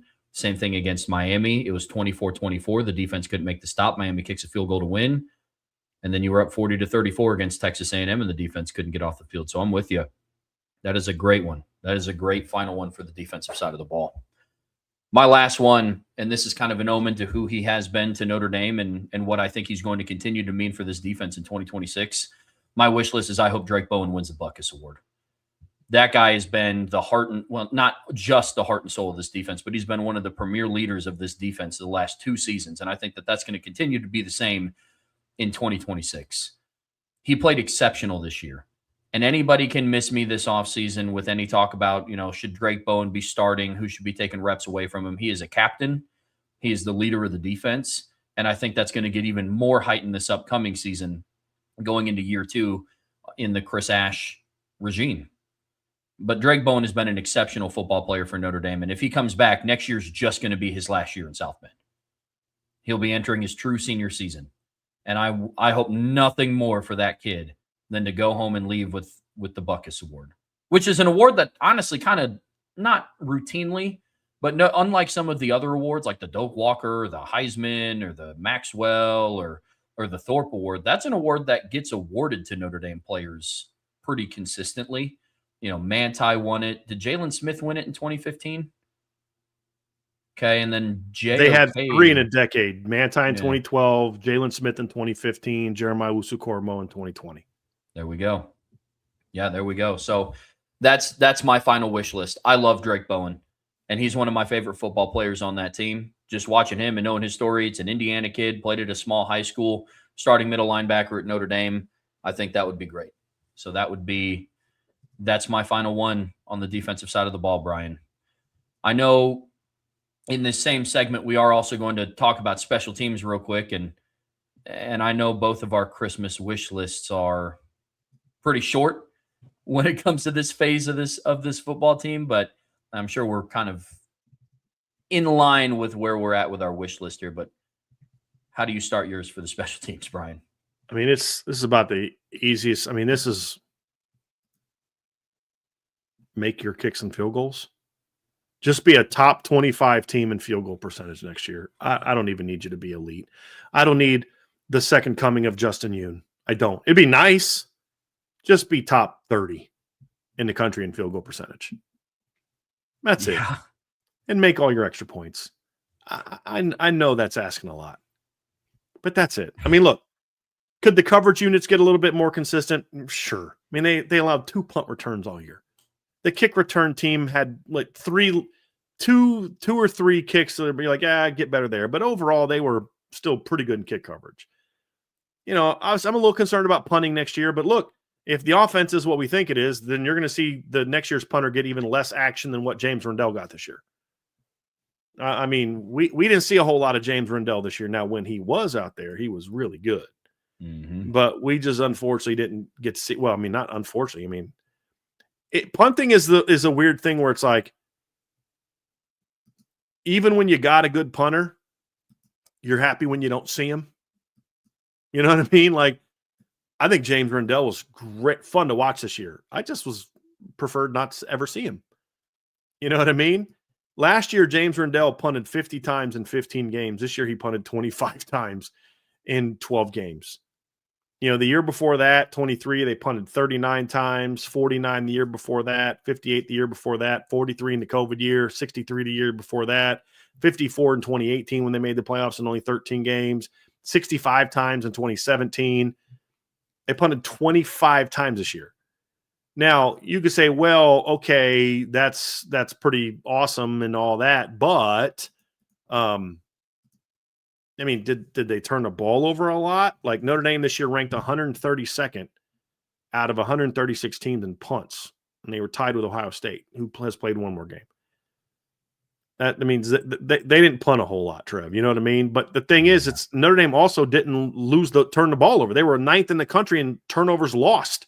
So it wasn't like they weren't punting because CJ Carr got picked off 13 times and they fumbled the ball 8 times. You know what I mean? Like they just didn't punt. They went for it on 4th down a decent amount, but they were a top 10 scoring team, and they just put the ball in the end zone a lot, despite the fact they couldn't make field goals. Oh, yeah. I mean, James Rendell this season, he punted 6 times in the first 2 games. In the next 4 games, he punted 6 times. He didn't see the field at all against Purdue or Arkansas. That's crazy. I mean, that's a heck of a streak to end on. But look, special teams wise, you and I see that the exact same. Look, man, the amount of over under point totals on FanDuel that I missed this season because of missed field goals was atrocious. That's more of a personal thing. But as a team for Notre Dame, yes. They were third. They finished the season 3rd in the country in points per game at 42, and that was with ranking as low as they did in red zone offense and field goal percentage. And they were 3rd, only 0.5 points behind Texas Tech. Imagine if they hit all their field goals, or 95% of their field goals and extra points. I'm with you. I'm absolutely with you. I don't need Justin Yoon. I would love him back, but yeah, man, that would be that is where my wish list for Christmas special teams really begins and ends. I mean, the only other thing I thought about putting in there was just kind of keep on keeping on with the other phases of special teams. But that's not really much of a wish list. Yeah, I mean, honestly, I can live with the occasional punt return given up to a good player, the occasional kick return given up to a good player. You're going to have a shanked punt every now and then. Even James Rendell had a couple of those. If you're just kind of if you were where you were everywhere this year, except next year, you're making 75 to 80% of your field goals, which is just kind of an okay mark. This team, and you make all your extra points, this team's going to be pretty good. I mean, if they just ranked 80th this year, Trev, that ranks them 52nd. They ranked 128th. I'm not asking for you to rank the top 10. Is it too much to ask for top 75? You know what I mean? That's it. That's all I need, man. I don't need, again, I said it already. I don't need the next Justin Yoon. I don't need the next Craig Hentrick. I don't need the next, who's the kid that Charlie Weiss had that was like money as a kicker? It was David something. David Fitzpatrick. David Ruffer. Oh, Ruffer. Yeah. Fitzpatrick was pretty good. DJ. It was a DJ Fitzpatrick. DJ Fitzpatrick. He was pretty good too. David Ruffer was, pretty money as a kicker. Now he didn't have like a great leg. But when he lined up to kick it, he was pretty good. He's 94.9% in his career. Kicking extra points. He was 82.5 kicking field goals. Like, I can live with that. I can live with that. Just give me that. I mean, that's not too crazy. It's not too crazy. Folks, that is going to do it for part 3 of today's show. Don't go anywhere. We are getting ready to wrap this all up, tied in a bow, if you will, on this Christmas show with a mailbag. But before we get there, hit that like, hit that subscribe, hit that notification bell, share this podcast with your friends and family. Whatever streaming platform you listen to us on, we would greatly appreciate a 5-star review. But as always, the best way to support what we do here is subscribe to the premium message boards at boards.irishbreakdown.com.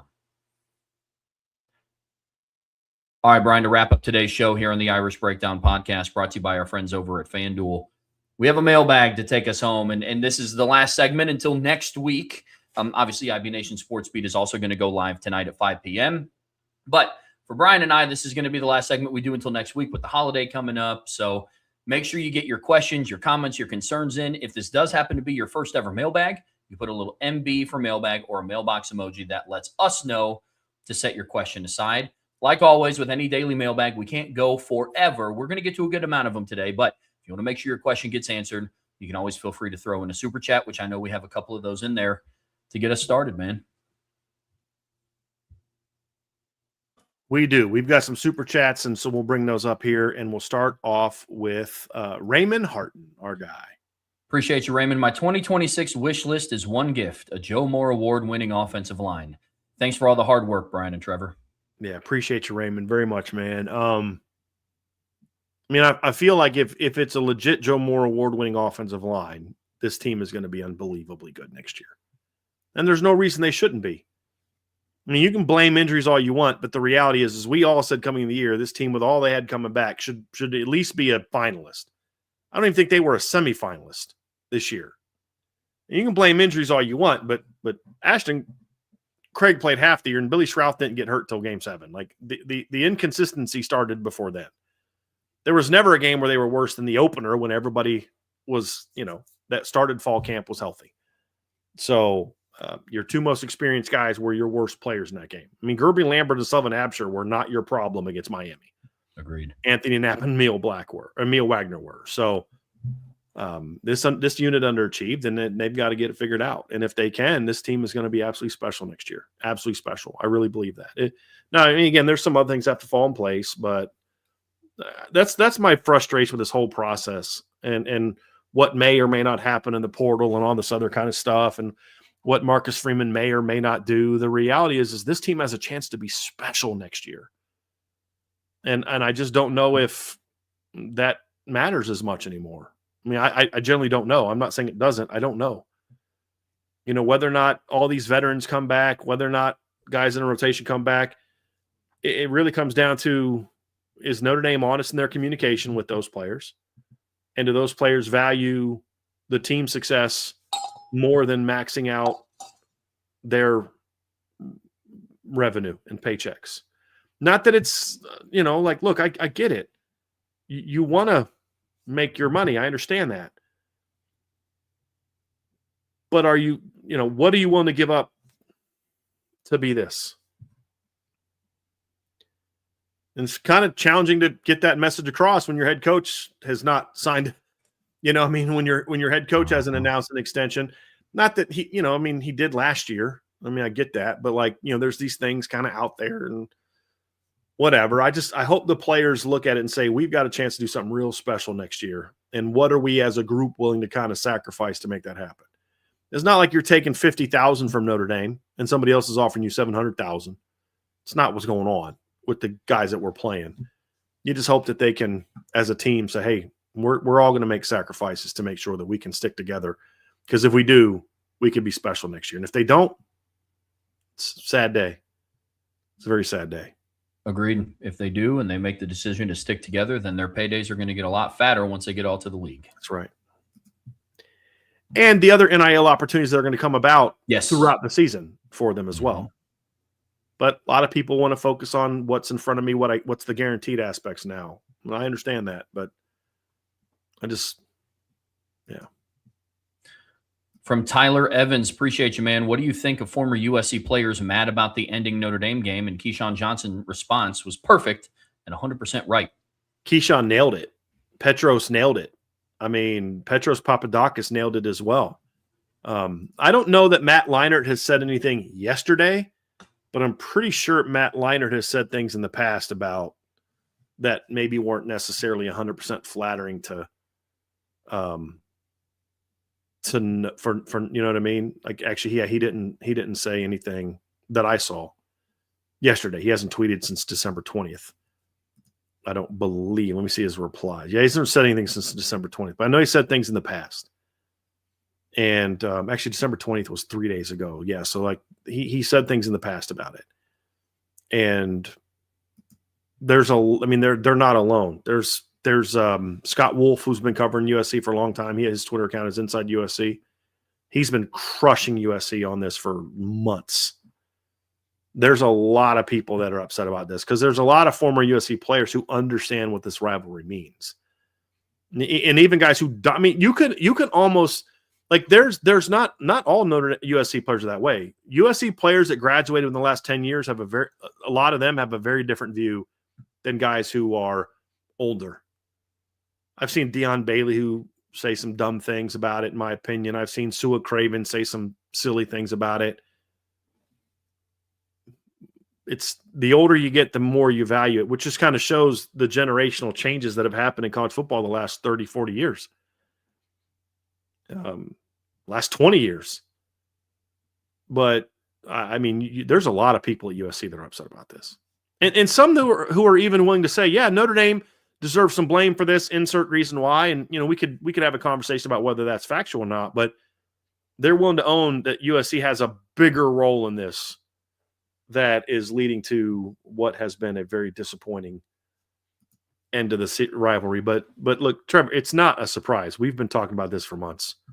USC has been looking for a reason to get out of this rivalry for a while, and everybody knows it. And that's why I think a lot of us on the Notre Dame side aren't as upset about it, because we've seen it coming. Sure.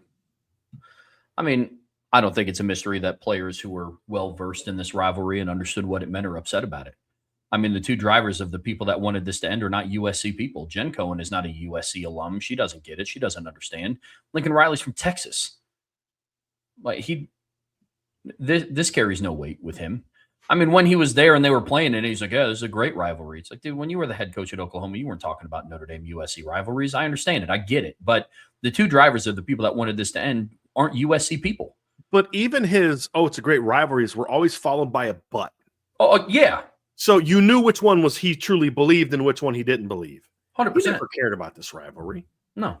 And that's Petros's point. Like, you're blowing something up that doesn't belong to you. Mm-hmm. Like, you're stewards of the USC program. And right now you're being miserable stewards. And if Notre Dame was blowing this series up because, like, let's say Notre Dame was like, nah, we don't want to play this anymore. You know, it's like we want to replace USC with like a G5 team every year. And we're trying to, you know, set our schedule up to go. We'd be crushing Notre Dame. I've crushed Notre Dame in the past for weak schedules. And I'm glad that there's a lot of honest USC fans and alums and media people. Not they don't dominate, at least not on Twitter. But there's a there's a lot that are willing to call their program out for this. Yeah. Because it's sad. I'm ready for the series to be over based on what the current leadership at USC is doing. I'm ready for it to be done. My prayer, however, is that when Jen Cohen gets fired, which I don't think is going to be very far down the road, and when Lincoln Riley gets either fired or leaves, which again, I don't think is going to be that far down the road, I'm hoping that whoever replaces them, one of the first things they do is no, we're USC. This is who we are. This is what we do. And if we're not good enough, let's say there's a year where USC has to play Penn State, Ohio State, Oregon, and Notre Dame. If they go 2-2 against those 4 teams, they're in the playoffs. They're in. And if they can't go at least 2-2 against those 4 teams, they don't belong in the playoffs. And just because they dropped one of the teams that would have beat them doesn't make them a better team. It just gives them a better record. And they're going to get to the playoffs and get beat in the first round, just like A&M did, right? Just like Indiana did last year. Tennessee earned their way to the playoffs last year. They did, but we knew that wasn't going to be a competitive game. Didn't we both predict blowouts in that game last year? I don't know that I predicted it to be as big of a blowout as it was, but we both thought Ohio State was going to win by multiple touchdowns. I think. I could be wrong on that. Maybe that's just wishful thinking on my part. But that's kind of where I'm at with that, Trev, is the next batch of leadership has more integrity. That's my hope. That's my hope. Actually, I lied. I did predict a closer game. We both picked Ohio State to win last year. Or I picked Ohio State to win last year, but I picked a closer score. So I did not pick Ohio State a blowout. But I just looked it up. I was like, I thought I did, but I didn't. So let me see here.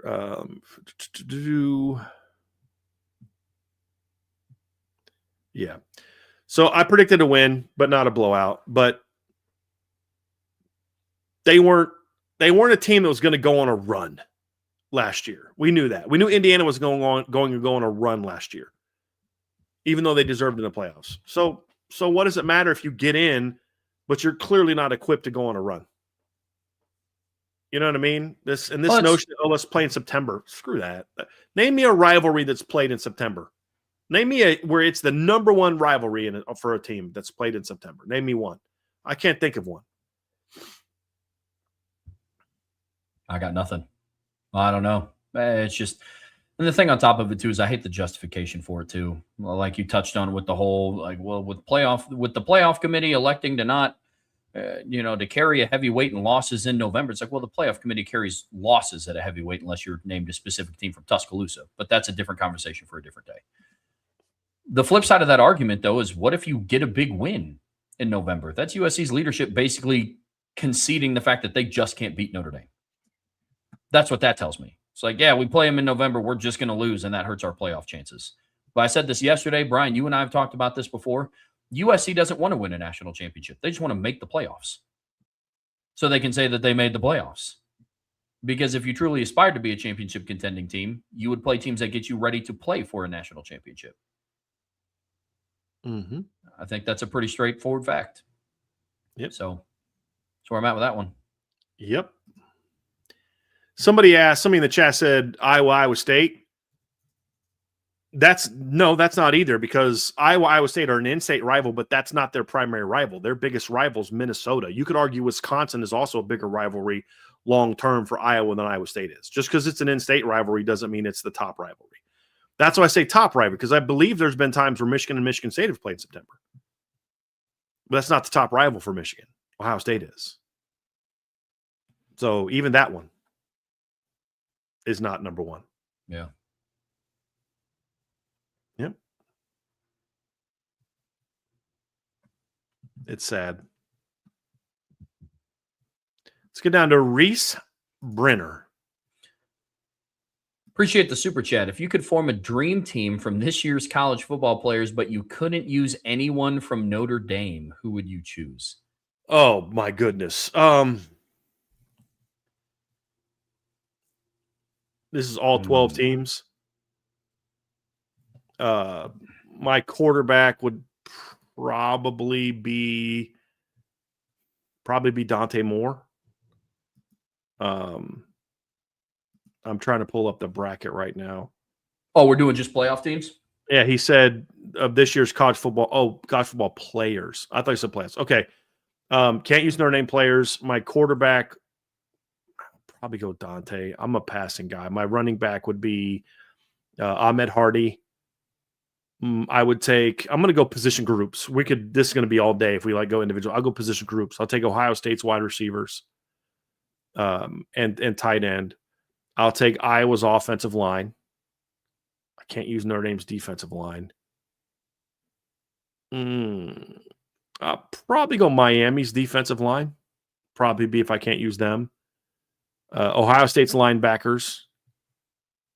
And secondary, boy, there's some really good secondary. Ohio State's got a pretty good secondary as well. They got a good secondary. Oregon's got a good secondary. My problem with Ohio State's secondary is they don't pick a lot of passes off. That's kind of one of my issues with them.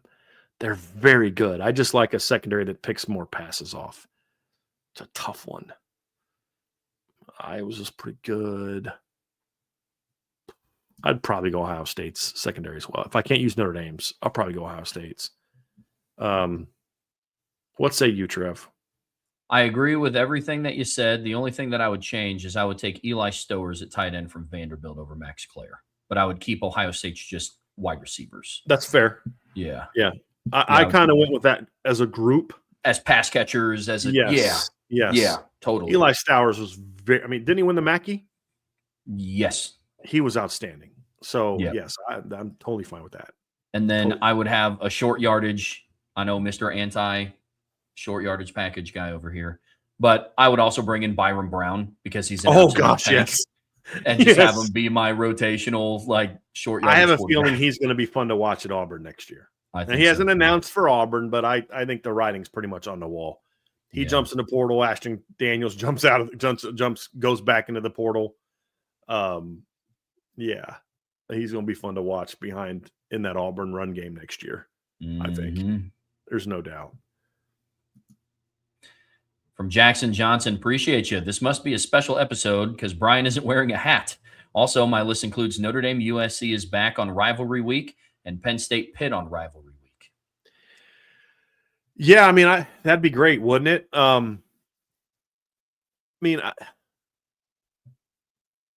That's when the game should be played. I hope that when USC has a new AD, that Notre Dame and USC are able to negotiate that game gets played every year. I mean, on rivalry. You're telling me that the Big Ten, that NBC and CBS and Fox, all the Big Ten affiliates, would not want to have Ohio State, Michigan at noon, and then Notre Dame, USC at either 3:30 or 7:30 every year on the Saturday after Thanksgiving? You're telling me they wouldn't love to do that, where they wouldn't say, hey, Big Ten, make this happen? You know what I mean? You're telling me they wouldn't work with Penn State to say, hey, look, Penn State, here's what we're going to do. We're going to go Ohio State at noon. We're going to go Notre Dame, USC at 3:30, and then Penn State at 7:30 when the game's in South Bend or in LA. And then when the game's in South Bend, we'll move it tonight or what. I mean, I don't even care if it's at 3:30, whatever, both times. I don't care. You're telling me that you'd have one on Fox, one on CBS, and one on NBC.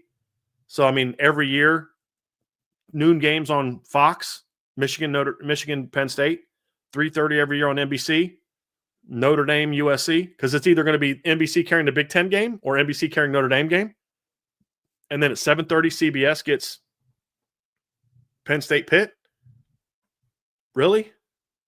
You don't think they'd want that? Of course they would. Yeah. Shoot, I want that. Yeah, and look, for a time, Trev, it's Notre Dame didn't want to be home last weekend of the year. They wanted to go on the road every year. That was a choice for Notre Dame made. I'd like to see Notre Dame move past that as well. This game getting moved to the end of the year also requires Notre Dame to capitulate a little bit on them not winning home games. But I'm sorry, if you're playing USC the Saturday after home games, your students will be there. You know what I mean? Like, your fans will be there. Believe that. And it's good for your players. Then they don't have to fly the day after Thanksgiving every year. They can have their families come in town. And you know what I mean? Like, there's just a lot of advantages to every other year having that game at home. Yeah, In absolutely. my opinion.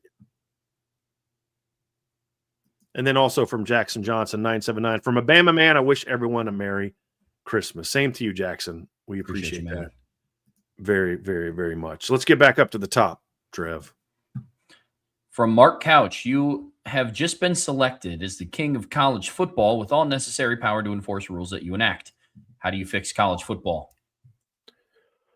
Well, we're actually going to do a show on this in the offseason. I'm officially going to do a full show on this. So I'll give you the sort of cliff notes here.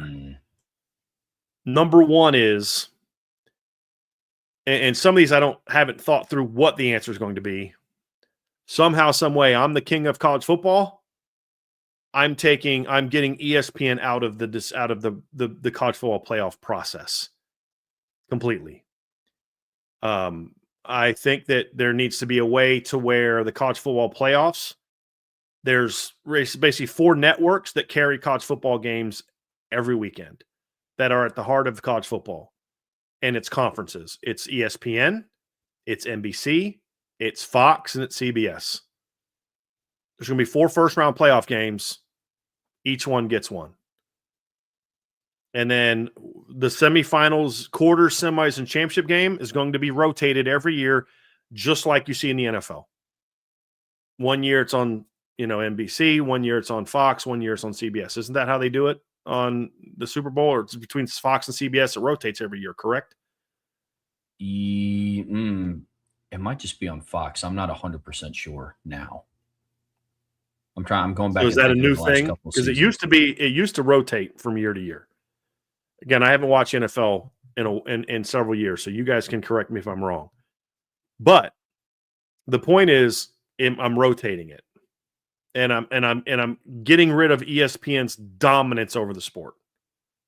Because once one network dominates the sport from a who plays for championships, then the leagues that are signed with that are going to be given unfair advantages in decision making. That's why you see some of the things you're saying. So that big picture, that's number one. Number two, we're going to make changes to the portal. What those are, we'll have deeper conversations, but it's going to come down to there are going to be set rules for when you can and cannot transfer right away. Any chance you have of transferring right away, you get one time. After that, you got to sit out a year. I would now that we have contracts and players have agreements, I would say there's certain language in each contract that can be negotiated by your agent that if you don't meet A, B, C, D, and E guidelines, I'm promised an average of 20 snaps a game. I'm promised X number of starts. I'm promised this jersey number. I'm promised this dorm. If you don't live up to those 5 things, I can walk without any punishment. A team can sign a waiver to allow a player to leave that they don't want in the program anymore. And if they sign that waiver, then the kid can walk and play right away. There be appeal processes and all these type of things that I will create the commission for that will be made up of former coaches and former players and administrators and lawyers that will review these cases individually and make some decisions on those things. We're going to change the rev share structure and the NIL structure. The revenue share is you're going to get X amount of dollars per player, per student athlete, and you can split it however you want. But you have to spend all your rev share money. You don't get to keep any of it. What you don't spend, you give back. The rev share is meant to go to the players. That's all sports. You can decide how much you want to give to football, basketball, baseball, whatever. You can make that decision. If Kentucky wants to give a bigger pool to its basketball program than its football program, best of luck to you. But you've got to use all of it. But the way that it works is however much of a percentage you give to that sport is going to be determined by the number of players you have on your roster. And then each player that's on scholarship gets the same amount of money from the rev share. Walk-ons get the same amount of money that's less. And that's how it's split up. NIL, to each their own. If a company's willing to pay you $10 million to be a spokesman for them, God bless you. God bless America. You know what I mean? But there are going to be rules in place to establish there has to be minimum number of requirements met by the business and met by the player for this relationship to be valid. So there's got to be like a minimum 3 personal appearances a year, 3 different TV and or radio campaigns a year, unique campaigns a year, and some level of online participation in spreading the good word about the product. You know what I mean? Like CJ Carr just signed a deal with Ford. He didn't. I'm just making this up. You know, a local Ford company. So at least once a month, CJ has to have something on his Instagram page talking about what they're doing for him. Hey, come out and see me, something like that. Something, you know what I mean? Where like there's some sort of exchange. Now you can pay him however much you want as long as there's this minimum situation. That's something. We've got to change the coaching timeline calendar. Got to change that. If you fire a coach during the season, you can't talk to agents for his replacement. We're going to create, because like, look, I can't collectively bargain with players. I don't want to collectively bargain with players. I don't want college football players to be athletes. To be employees. I do want to, however, create an entity made up of former players who will be part of a committee that will negotiate on the player's behalf for certain things, sort of advocates for them, but not a group that can necessarily create a striking situation, but a group that advocates on the player's behalf. I'm very much a big fan of that. There's a lot of former players that are lawyers, judges, business owners, NFL players, coaches that could absolutely be part of a panel that advocates for rights of players. And then as commissioner, I oversee that meeting between that and then the institutions, right? One of those things is, though is, hey, coaches, you are employees, and we will collectively bargain. And here's how it's going to go. Schools, if you fire a coach during the season, that's fine. You cannot in any way, through any channels whatsoever, have communication with anyone related to a currently employed coach, just like the NFL. No conversations can be had until, set a date, right? After the conference championship games, after the playoff brackets announced, then you can have conversations. But coaches, you cannot leave an institution prior to your season being completed. You can agree to a job, but you have to complete that job, because that happens in the NFL. Hey, I'm the D coordinator of so-and-so. I'm going to take the job for the Lions or the Bears, but we're on a playoff run. This is what we're doing, right? So that's kind of where I'm at also, Trev.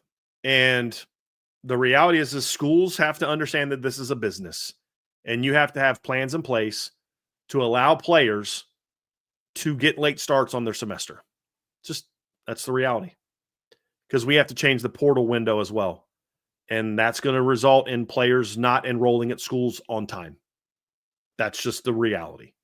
And so we have to find a way, working with administrators, working with academic folks, to say, how can we make this work? How can each school have a plan in place to help these student athletes get caught up in the spring when they make a late transfer? I would stick with the one portal window.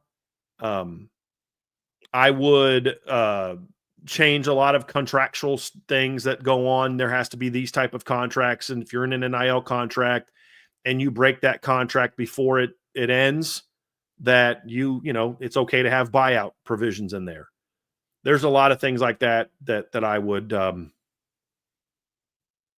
look at. So, because again, I'm anti making players employees. Because the final thing that I would do is I'm king, there would be much harsher penalties tied to how much NIL money you can give if you fall below certain academic requirements. Georgia, your 49% graduation rate is going to result in you having about $5 million less in NIL money. I'm king, so I can determine that, right? So you can't stop me. I'm the king. So if you don't have at least a graduation rate of this, that doesn't mean you can cheat. You have to, like, we're going to have people at these schools that work for us, not for you, that are going to make sure that kids are going to class, kids are getting real degrees, taking real classes.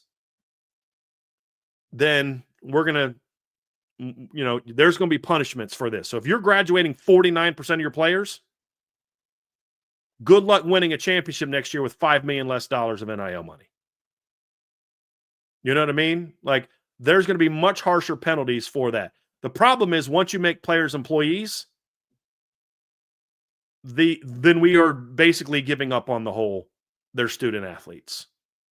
You can be a great football program and a great sports program and demand that your school, that your coaching staff and your programs push the student part of student athlete. Perfect example, the school that played for the title in football last year. Say what you want about Notre Dame, and they are far from a perfect program. But those kids are student athletes. They are.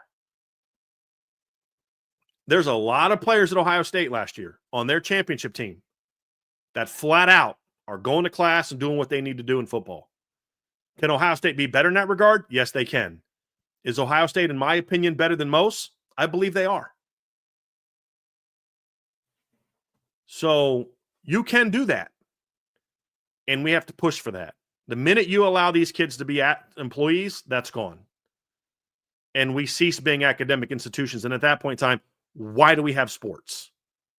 Just go make a semi-pro, just go make a minor league football team where all you do is football. Stop pretending, stop with this charade of their students.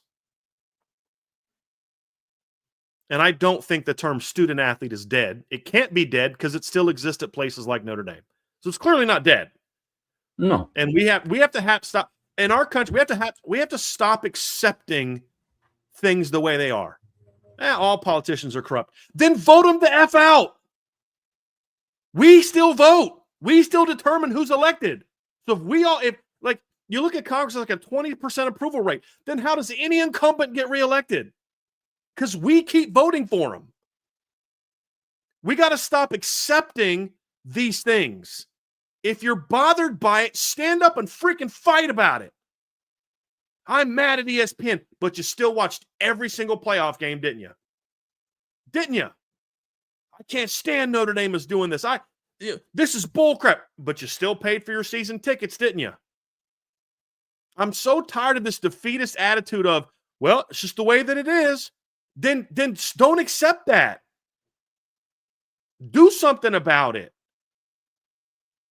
It's hard to do because the institutions are, unfortunately, complicit.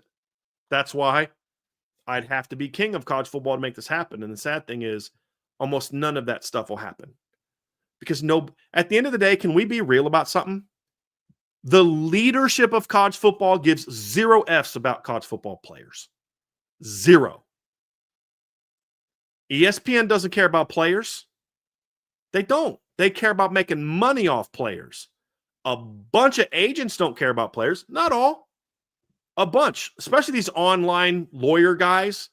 They don't care about student athletes other than it's a meal ticket for them.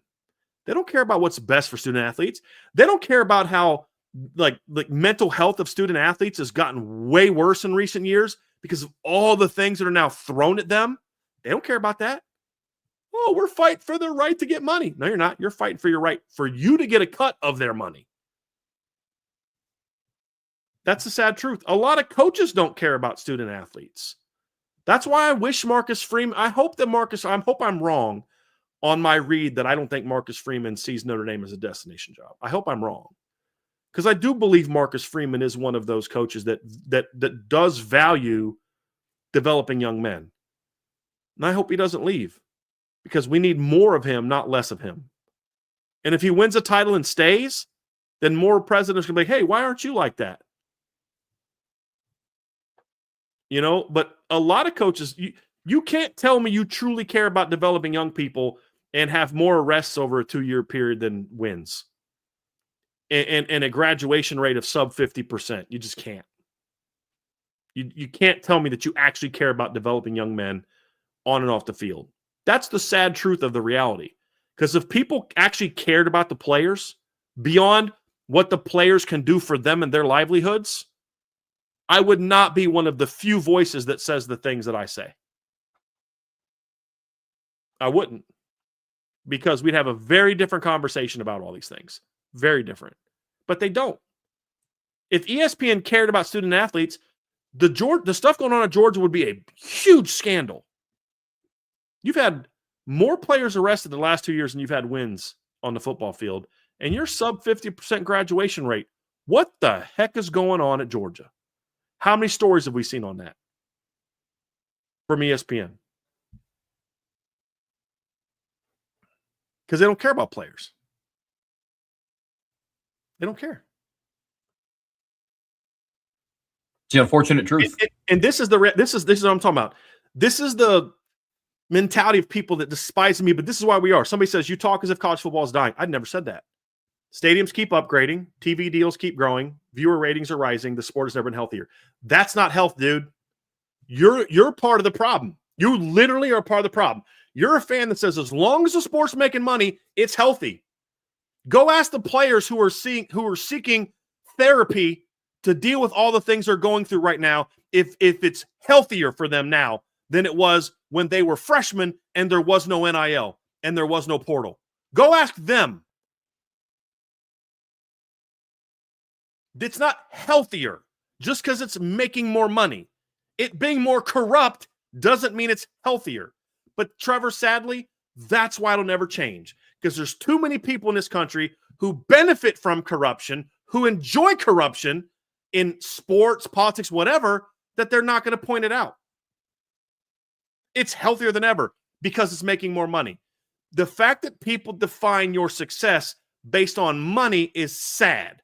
There's a reason people in Hollywood commit suicide, sadly, with lots of money, or overdose on drugs despite having lots of money, because they're not happy. And being wealthy doesn't make you happy. And that's the sad thing about it. Well, look at TV ratings. It must be doing well. Sure, the people that don't care about kids are benefiting enormously from the young people. You are correct. And if that's health to you, and the sad thing is, the person's name is Preacher. That's the worst part about it. The dude that said that's name is Preacher. But because it's making more money, well, that's actually in America, that actually kind of does define a lot of preachers. So that's kind of spot on. My church makes lots of money. We must be healthy. We're not preaching the gospel anymore, but look at the size of our congregation. We're healthy.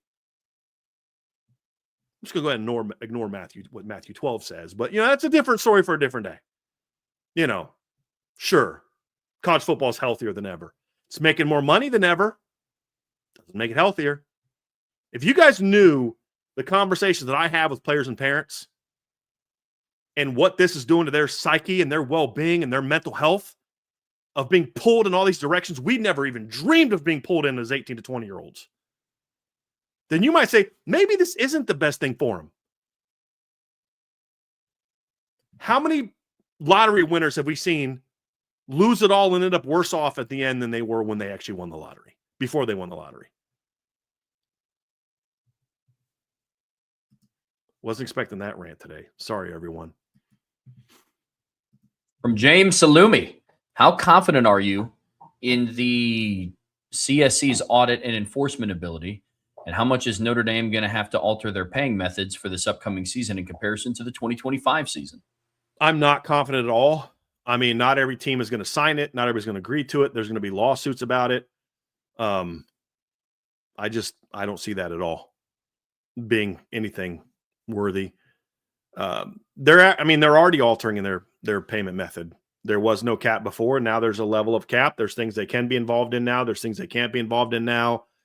That's the reality of it. That's the reality of it.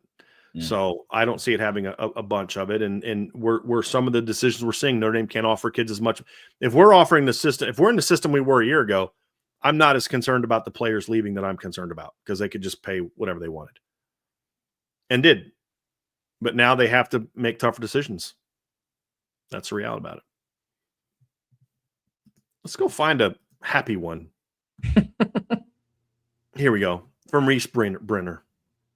Who would be on your Irish all-time dream team, offense, defense, special teams? Reese coming in with the all-time ones. Yeah. I mean, we've kind of done these before, and it probably changes every time because I don't like write down my list, and it's more of an emotional reaction to it. But, I mean, my quarterback is probably Brady Quinn, maybe Jimmy Clausen, one of those two. I'd love Tony Rice as my favorite quarterback of all time, but he's not running a modern offense with what he was. My running back that one's changed. That one's new. It's Jeremiah Love. It's my running back. My wide receivers are Rocket Ismail on the slot. I'm going to go Michael Floyd in the boundary, and either Will Fuller and Derek Mays, or Derek Mays as my field receiver. Give me a nice rotation of Jeff Samardzija, Mo Stovall, and Golden Tate. You know what I mean? Like, it's pretty good. My tight end's Tyler Eifert. My offensive line, left to right, it's going to be left tackle Joe Alt, left guard Quentin Nelson. My center would be Jeff Fain. My right guard would be Zach Martin. My right guard would be Aaron Taylor. And my right tackle would be Zach Martin. That's my all-time unit. That's a new one. I haven't done quite that one before. Defensively, Trev, my front, on the inside, I've got Bryant Young and Chris Zorich. On the edge, I've got Justin Tuck and probably Victor Abiamiri. Although, there's Ronaldo Wynn, there's Anthony Weaver, there's Burt Berry were great players under Lou and Davey. There's obviously Isaiah Foskey, potentially Boubacar in a year from now. Foskey, I think I'd said, but I'm Justin Tuck. I'm going to probably go on the edge, Justin Tuck and Victor Abiamiri would probably be my two edge guys. Linebacker, Manti at Mike, Jalen at Will, and good luck finding a better linebacker duo than that. I'm going 4-2-5 though, baby. My cornerbacks, Todd Light and Leonard Moore. That's where I'm going. My safeties, Xavier Watts. I'm going to go, this is going to be a tough one. Xavier Watts and Jeff Burris. Nope, Xavier Watts and Harrison Smith. And then my nickel would be, that's a tough, either Julian Love or it's either Julian Love, Tom Carter, or Bobby Taylor. That's my DB room. I like it. Yeah, I'm probably forgetting somebody, but no, I would not have Kyle Hamilton. Kyle Hamilton had one healthy year at Notre Dame. His All-American year, he played half the year. And Harrison Smith was very good at Notre Dame. Very good. I'd probably go. I would probably also go Brady as my quarterback. My field of reference is a little bit smaller, but I'd go Brady Quinn at quarterback, running back Jeremiah Love. I think tight end, I would go Michael Mayer. But that's close because I love Tyler Eifert. But I'd probably go Michael Mayer at tight end. Boundary receiver, give me Michael Floyd. Slot receiver, give me Golden Tate. Field receiver, give me Will Fuller. And then the depth on that team would be absolutely insane. Offensive line, I'll go Joe Alt, left tackle. Zach Martin, left guard. Center, I'd probably go 2017 Sam Mustipher. Right guard, I would go Quentin Nelson. Gosh, right tackle's tough. Going down the list. I'd put Liam Eichenberg at right tackle. Probably go there. And then defense, I would probably go. One of my DNs would be Victor Abiamiri, and some of these guys I'm moving around. But Justin Tuck was probably a little bit before. just slightly, he's slightly. like Tim Brown for me. Like, yes. Right I remember him being on the team, but I wasn't like old enough to. That's how I am about Tim Brown. That's why he's not on my list. Yep. That's why Justin Tuck is not on mine. So DNs, I'd probably go Isaiah Foskey and Victor Abiamiri. And then my interior, I'm probably going to move Stephon Tuitt to the interior of the defensive line in like today's game. Big bodied interior guy. He nasty is a 3 technique in today's game. Yeah. I'd probably go Stephon Tuitt and Sheldon Day. Because you can't have Bryant Young because you never saw him play at Notre Dame. Right. That's or Resort. So like my 2 guys you never even saw play. Yeah. That makes sense. Yeah. I kind of feeling we'd be not the same on those. I'm going more of like a Mike Elko type of defensive alignment. So it's like it's either 4-2-5, but your 5th is a rover, or a 4-3 with the 3rd linebacker in it. Yeah. But I'm going a little bit outside of the box here. And I'll wait for my nickel at the end. Corners, I pretty much the same. I'm going Leonard Moore in my boundary. I mean, shoot, man. I'll probably go 2023 Cam Hart to my field. Yeah. Safeties, I'm going to go Xavier Watson, Harrison Smith. For my nickel in that type of alignment, I want Tom Zibikowski.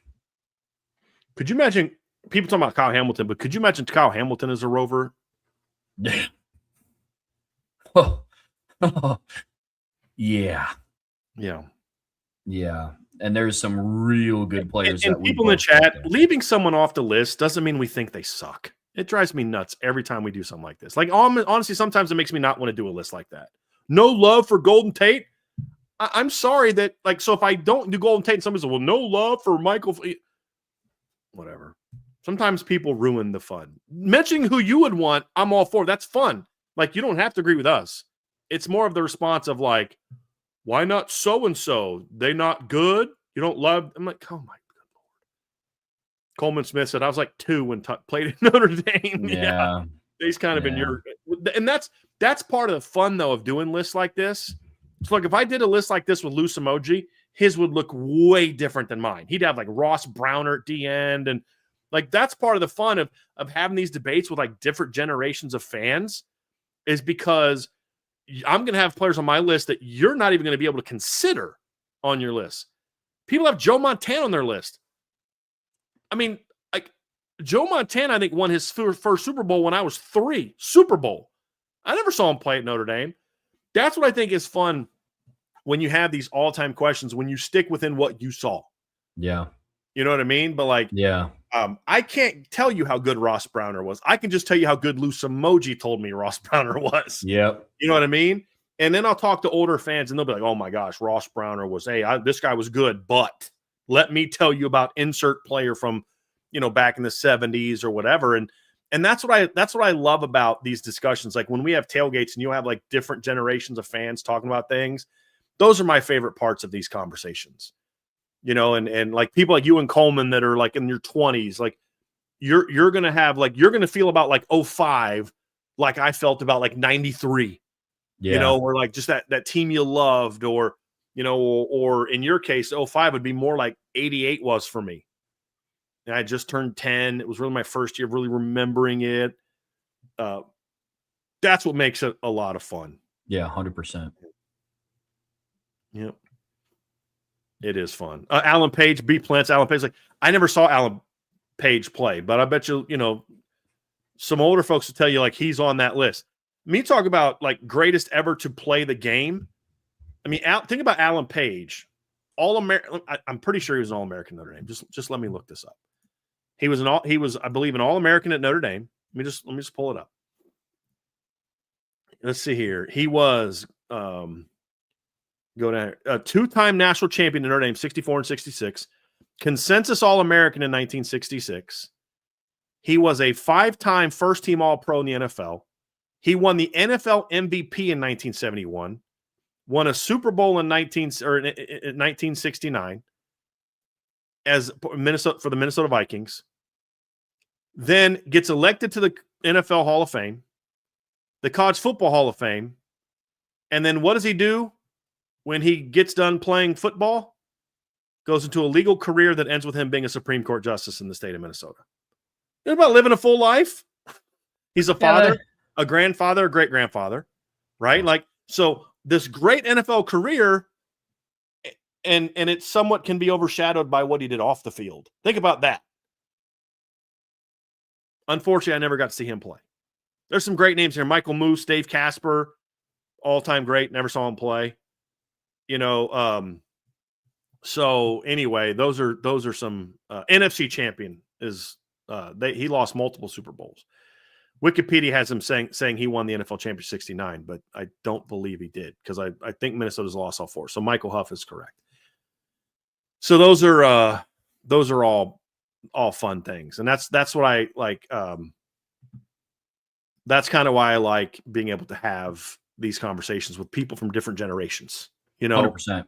Some people talk about Vegas Ferguson. I was 1 when Vegas Ferguson had set his record at Notre Dame. So those things are all kind of part of the fun of it. Yeah, is absolutely. being able to talk about with different generations. It does make it fun. From Charles O'Malley, if the 12-team playoff existed in the 80s and 90s, would Lou Holtz have won more, fewer, or the same number of titles at Notre Dame? I think more. Like, I could see a scenario where Lou Holtz doesn't win one in 88 in a 12-team playoff, but wins it in 89. Like, I could see Miami winning a rematch either in the semis or the title game in 1988. In 1988, most likely based on where the seeding was. Let me see where I think Miami was ranked number 2 going into the playoffs that year or going into the postseason that year. Let me just look this up real quick. Miami 1988 football team. So in 1988, Miami was ranked 2nd going into the bowl games. So they'd have been number 2. So Notre Dame and Miami would have collided on a neutral field in 1988. Maybe Miami wins that rematch. But then I push forward to 1989 on what I think was an even more dominant Notre Dame team that then lost to Miami on the road. I think Notre Dame was, let me see where Notre Dame was ranked. Miami was ranked, I believe, number 1 going into the playoffs. Let me see where Miami was ranked. Notre Dame was 4. No, Miami wasn't number 1. Colorado was. Miami was number 2. So Notre Dame and Miami would have not have met until the championship game, correct? Because Notre Dame would have played the 1, Miami's the 2, would have played the 3 bracket. So you'd have had another rematch potentially that I think Notre Dame would have won. And then I think Notre Dame wins it all in 1993, at least in 1993. You talk to other fans, they're going to say, man, I wish Notre Dame was there was a 12-team playoff in 1992. Because that Notre Dame team at the end of 1992 was nasty good. And so like that's potentially another one that you could have seen, that Notre Dame team. I mean, I've heard people say in 1990, that team that lost to Colorado, that team was, could have done some damage in the postseason. I don't know about that one. 1991, they wouldn't have made the playoffs. 1992, they would have made the playoffs as the 5 seed. They beat the number 4 seed essentially in a Cotton Bowl 28-3. You know what I mean? So like that team was nasty. I think that team could have had a shot to win it all. They had a weird loss on October 3rd to Stanford at home.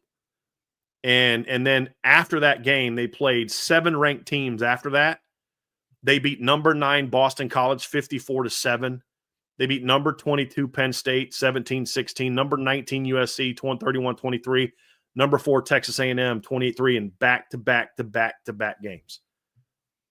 And then all, so like that team was really good that year. So I think that's another team that could have had a shot. So are they going to win it all those years? No. I think they win it at least one more. I do.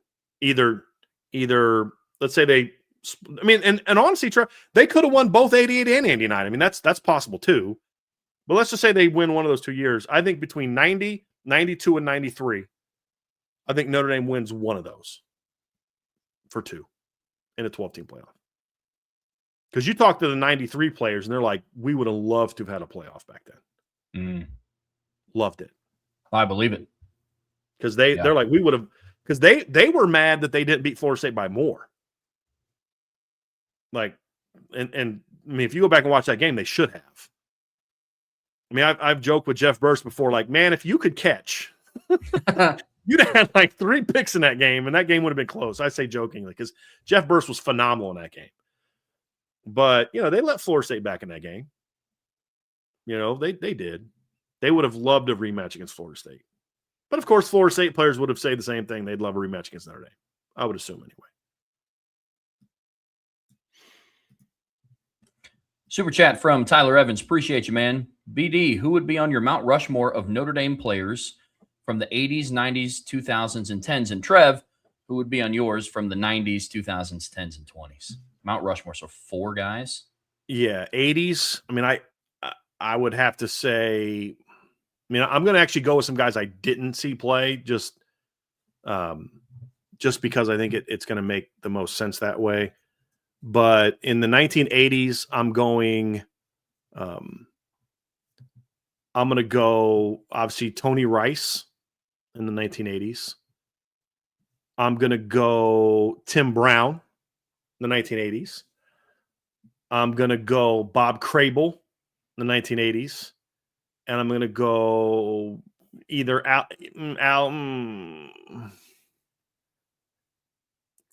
so there's one. I feel like I'm going to leave Rocket off my Mount Rushmore because he only played 2 years in the 80s and 1 year in the 90s. But I'll probably go Alan Pinkett in the 80s would be mine. 90s, I'm going to go Bryant Young, Aaron Taylor.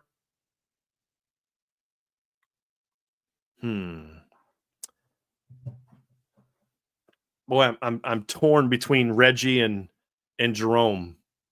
I'm going to go Jerome because Jerome played longer. So I'm going to go Reggie. I'm going to go Jerome Bettis. I'm going to go Bryant Young. I'm going to go I'm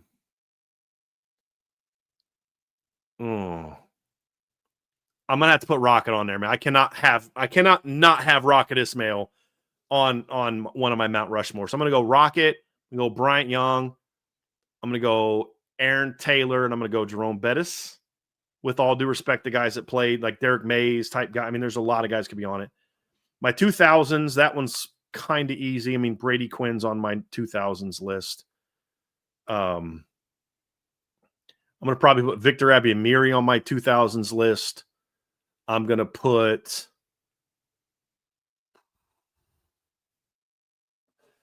I'm drawing a blank on the 2000s a little bit.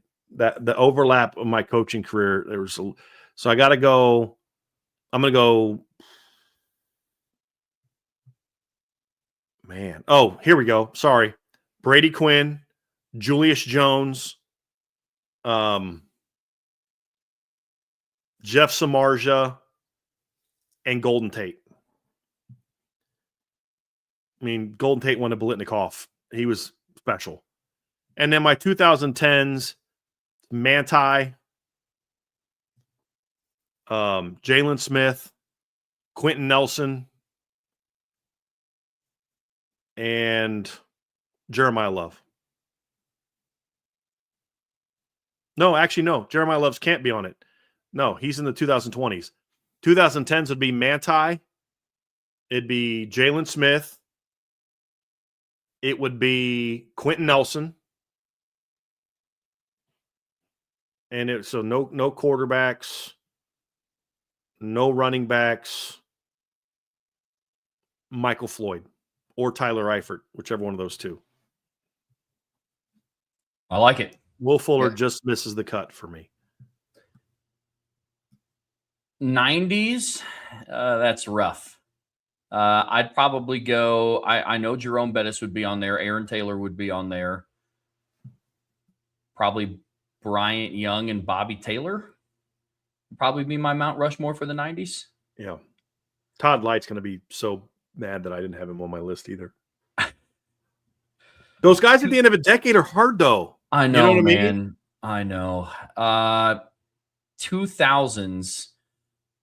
So 2000 to 09. I mean, Golden Tate's on there. Brady Quinn's on there.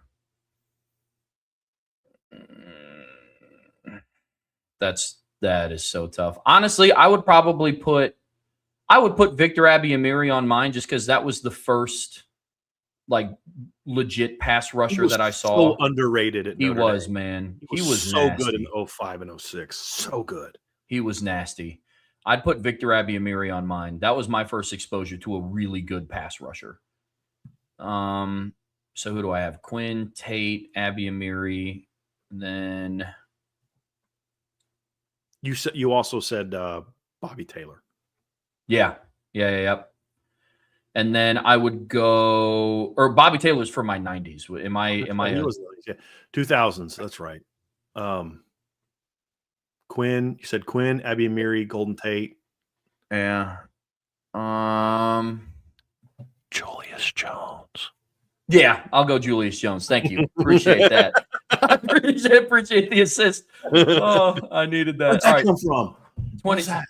You guys didn't hear me? I'm trying to be a ventriloquist, so it's Trev's inner voice is his inner dialogue is starting like Dave Chappelle's show. Chappelle's show. Like he'd have that. Trev's inner voice is creeping up on there.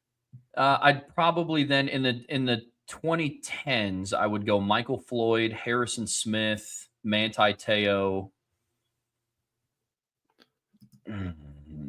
You got to have a lot. You got to have Q or Zach Martin. I feel like you got to have one of those two. That's what I'm going back and forth on. I'm going to go Zach Martin because I think he kind of started the lineage of O-line U, and it really pains me to leave Quentin Nelson off because he was the most dominant offensive lineman that I've seen. But honestly, in the 2010s, you could literally just go with linemen. Honestly, man, you could go Zach Martin, Quentin Nelson, Ronnie Stanley, and Mike McGlinchey. You know what I mean? Honestly, like Chris Watt. You really could. You really could. And then 2020s, I don't really know if you can put a person that's still on the team, so I'll just go Jeremiah Love. Leonard Moore, I'll say this. Leonard Moore will be on there whenever he's done playing it. Yeah. No. I think the fact that he's a unanimous All-American already makes it hard to, I want to give mine after you've done yours. So I absolutely. I was alive in the 20s, Trevor. Yeah, but you're too old, man. You're already probably forgetting stuff. Yeah. Thanks a lot, Tyler. Yeah, I would go Jeremiah Love, Xavier Watts, Joe Alt.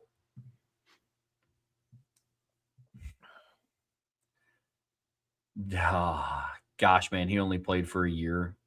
It's so hard not to say Riley Leonard because of what he did for Notre Dame last season. I'll probably go Riley Leonard, honestly. Yeah. It's my 2020s. Who do you got? Coming into the year, it would have been very different. It would have been Joe Alt would have been on there. You look at, I think you'd have had to look at like Kyron potentially being on there. Jeremiah Owusu-Koramoah would have been on there because his great year was in 2020. Like people had him, he was Butkus Award winner in 2020. And, like looking at some guys, 22, 23, like maybe, Xavier Watts would have been on there. Like Xavier Watts definitely would have been on there. Joe Alt definitely would have been on there. My next two, Riley Leonard would have probably been on there, and probably Kyron Williams probably be my four. After this year, I'm unfortunately going to have to bump off Kyron and Riley because Riley was instrumental last year. So was Leonard Moore, but now Leonard Moore's had a second great year. So I'm going to now go Joe Alt, Xavier Watts, Leonard Moore, Jeremiah Love. I can't have three unanimous. I have to have all three unanimous All-Americans on mine. Actually, all four unanimous All-Americans on mine. Yeah, and they were fair. all four unanimous All-Americans. Yeah. Yeah, as good as Jeremiah Owusu-Koramoah was, he only had one good year in each decade. He had a great year in 19 and then a great year in 20. But everybody else that I mentioned had multiple great years. True. You know what I mean? So, like, I have to leave a unanimous All-American off. You had more than four. It's a crazy problem to have, bro. Yeah. Yeah. No, I get you. Yep. That's funny. Super chat from Tyler Ottinger. We want to thank Brian and IB community for all the love and support we've received. Welcoming our little boy into the world, it's a true blessing. Tyler, and I got your email with your address, so be on the lookout. Really happy for you and your wife, man. And so obviously that's the new mama right there and the new dad. So congratulations, my dude. Really, really happy for Congrats. you. And then Andrew Burke said, with a big super chat, says, "Merry Christmas, gentlemen. Similar to Tyler's questions, BD, Trevor, what's your favorite Notre Dame play of the 90s, 2000s, 10s, and 20s?" Andrew, thank you for that, man. And we appreciate your support over the year as well. And then Salty, don't worry. We're going to get to your bombs here in a second. Favorite plays of the 90s, 2000s, 10s. Well, okay. I can talk about players sit out plays of the 90s because I won't be able to talk about them in the same light. The 1990s, my favorite play probably is when Reggie Brooks scored when he got knocked out, or Rockets kick return against Miami in 1990. Those are, and then you also have Reggie Brooks touchdown in the Snow Bowl, or 2-point conversion catch in the Snow Bowl. That was in the 90s as well. Was Rockets 2 kick returns against Michigan 89? 89. Yep. 90, the big one in 90 was against Colorado that was called back. But he had a kick return against Miami to put that game away. Off the top of my head, those are the ones that stick out the most. You had Adrian Jarrell in the reverse against Florida State. That was a big one. Lee Becton had a couple big runs that game. I think Deke Cooper had a monster goal line hit against BC in the 90s, which was huge. Keenan Tatum had a great goal line hit against USC in the 90s that I absolutely love. There's a lot of great ones. 2000s, I mean, my biggest one in the 2000s would probably have to be, I mean, there's a couple, but Terrell Lambert's pick 6 against Michigan State that just culminated that huge comeback. Nuts. I mean, with all due respect to Brady's touchdown pass against UCLA, and you could point to 3 plays that Brady made in that game too. The tip pass that John Carlson caught, the 2 touchdown passes to Raymond McKnight, the slant route stop and go in the rain that Jeff Samardzija made in that game. There's 5 great plays in that game. But Terrell Lambert's pick 6 was the moment where I just lost my mind. Yeah, just lost my mind when that happened. But that I can't go with. I mean, there's some great plays in the 05 USC game, but they lost the game. I can't go with Zibby's punt return, and because they lost the game, didn't matter. Another one from the 2000s was that I don't know why I always remember it, but Julius Jones's kick return against Nebraska was one that I always remember. Derek Mays had a ridiculous catch in the Orange Bowl against Florida State, one-handed catch. That was one of my favorite plays. But I'm going to have to go with Terrell Lambert's pick 6 against Michigan State in 06. That would be mine. I like it.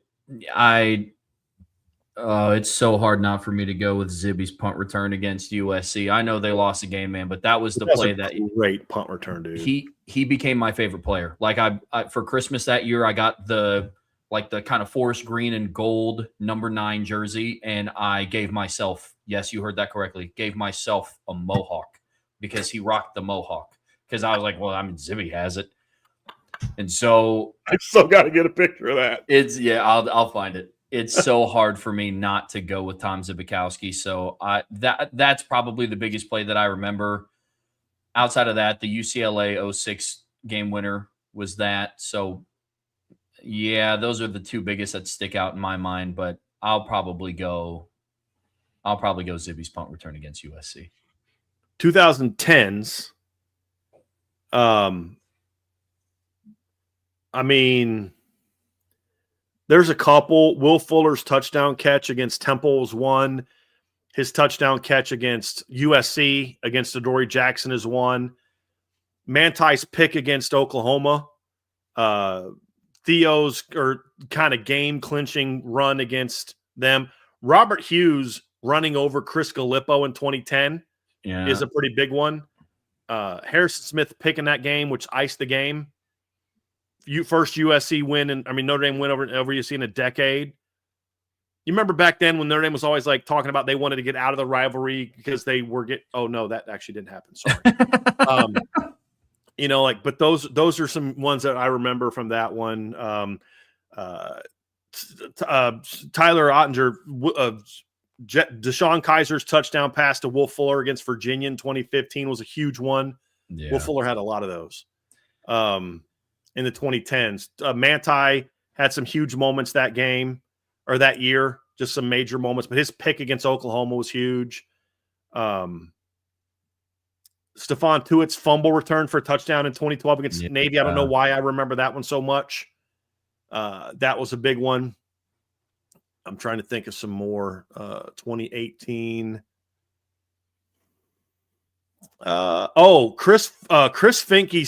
Chris Fink's catch against Michigan in 2018. Yeah. Gotta be in the conversation for top play. Yeah. Gotta be in there. That was a great catch. Great catch. Yeah. 2010s, I'm there with you. Yeah. I mean, there are a lot of the Stanford goal line stand. Yep. Yeah. I will always remember that one. Honestly, yeah. Yeah. Those are easy to remember because they're more recent. Yep. You know, you can remember those more. 2020s, Christian, I mean, the biggest play of the 2020s, there's two. There's one on each side of the ball, and they came from the same game. It's Jeremiah Love's 2-yard touchdown run against Penn State and Christian Gray's interception. Like, to me, that's two biggest moments. Jeremiah Love's 98-yard touchdown run is in the conversation. Jaden Harrison's kick return. One that I'll always remember is Kyron Williams' long touchdown run against Clemson. Against Clemson? In 2020. I will remember that. The one he had against North Carolina in 2021 was also ridiculous. Oh, yeah. The 90-yarder where he got hit like 3 yards behind the line of scrimmage and reverses out and goes up the sideline for a big play. Yeah, that was a pretty big one. Tony Jones Jr.'s quick rail route against USC that put that game away was a big one. But yeah, I still think the biggest play from 2018 for me was still Chris Fink's touchdown against Michigan. That was a phenomenal catch over two guys. Big time throw from Brandon Wimbush. That's one from the 10s. In the 20s, though. Ben Morrison's pick 6 against Clemson in 22. Yeah. I will always remember that. Yep, that was a big one. 2020, the big sack, I think Dalen Hayes had the first sack against DJ Uiagalelei. Yeah, I think he had the first one. Whoever had the first sack, I was going crazy. Jeremiah Wusu-Koramoah's taking the ball away from Travis Etienne and running it back for a touchdown. It's got to be in that upset of over number 1 Clemson. That was a big from 2020. 2021. Oh, here's one. Jack Cohn getting his finger snapped back into place, coming back in against Toledo and throwing a game-winning touchdown pass was a pretty big one. Yeah, that was cool. His 2-point conversion to Kevin Austin against Virginia Tech for that comeback win was a pretty monster one as well. Yep. You remember that? They were down 8. Oh, yeah. And he had to throw a touchdown pass. I think it was 2-point conversion went to Kevin Austin. That was huge. 2022. Benjamin Morrison's pick 6 is probably the biggest moment from that game that I can remember off the top of my head. 23. Honestly, it was probably Sam Hartman's 4th down conversion against Duke. Yeah, agreed. I mean, because if he doesn't make that play, that season turns out very differently. And I wonder where Marcus Freeman is right now in his status amongst Notre Dame fans if they lose to Duke. Yeah, that's and fair. Then lose the next week to Louisville. That was a big play. It wasn't one play, but just the first half of Xavier Watts and Benjamin Morrison haunting Caleb Williams in the first half of the game in 23.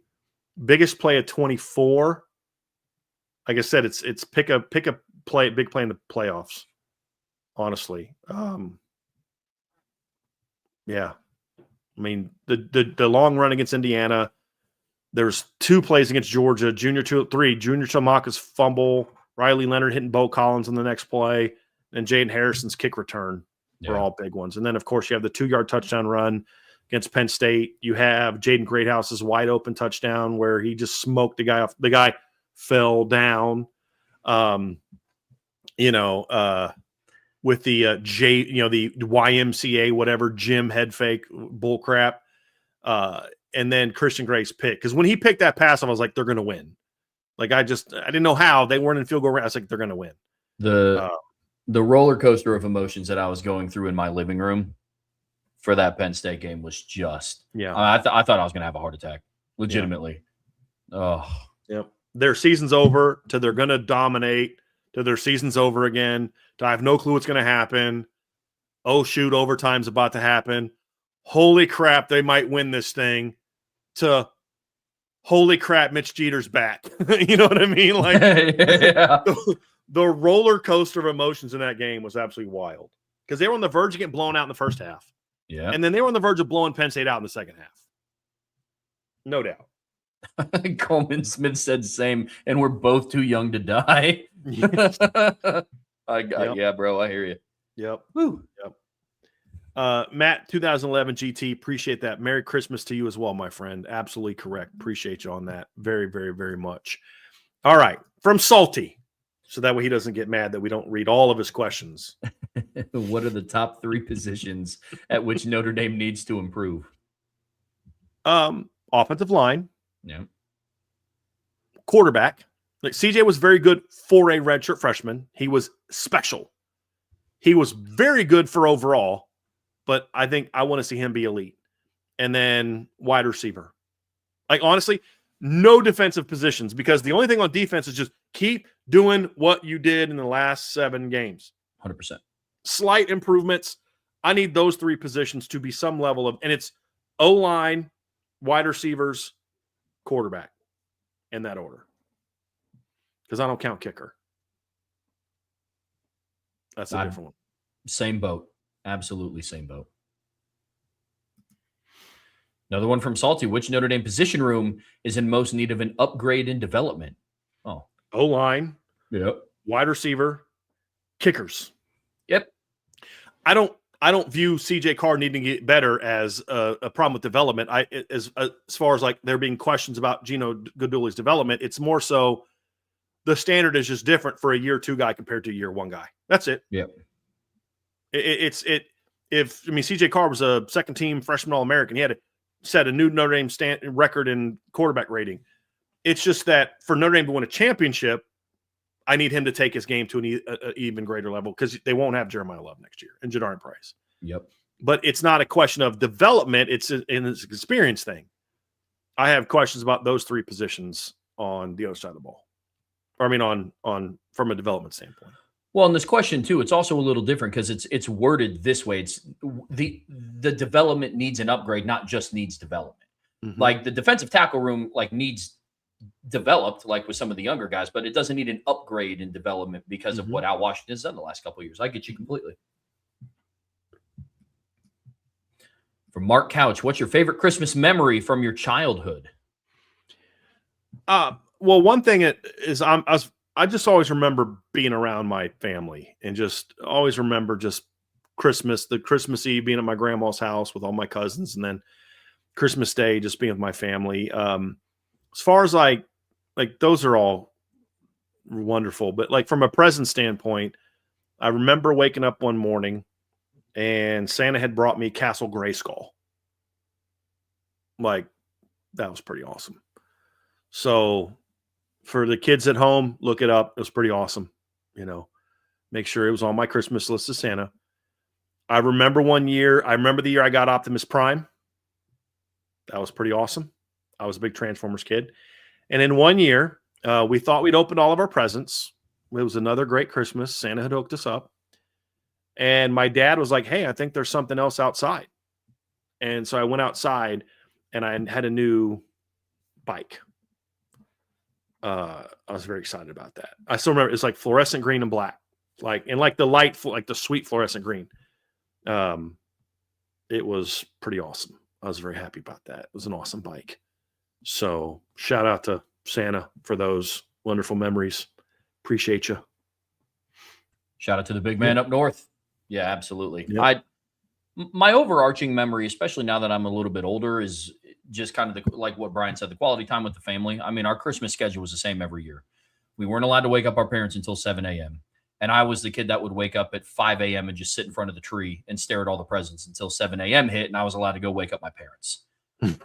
So that was me. But every morning we would go wake up our parents and we would open our stockings first while the sausage souffle casserole was in the oven, which is something that I already have prepped in my fridge for Lauren and I tomorrow morning, keeping up that tradition.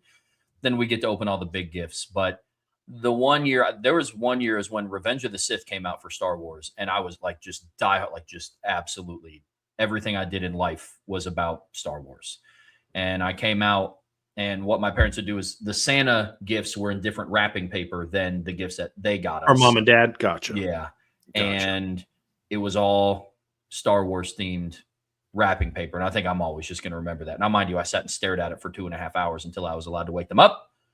But it was a lot of fun nonetheless. I'll always remember that. Yeah. That isn't, I do remember that now. I do. It just there was the Santa gifts and then the mom and dad gifts. Yep. So I do remember that. You are correct. That's a good one. Another one from our guy Salty. Of the schools with newly hired coaches, which will we see the greatest improvement in year one? Florida, Penn State, Auburn, LSU, or South Florida?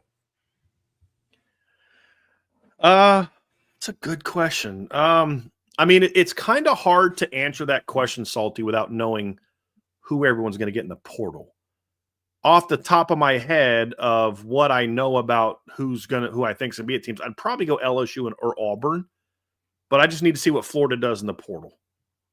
That would be my guess. Like if Byron Brown and Auburn and goes to Auburn, and because they have Florida and Auburn have the lowest bars to improve upon.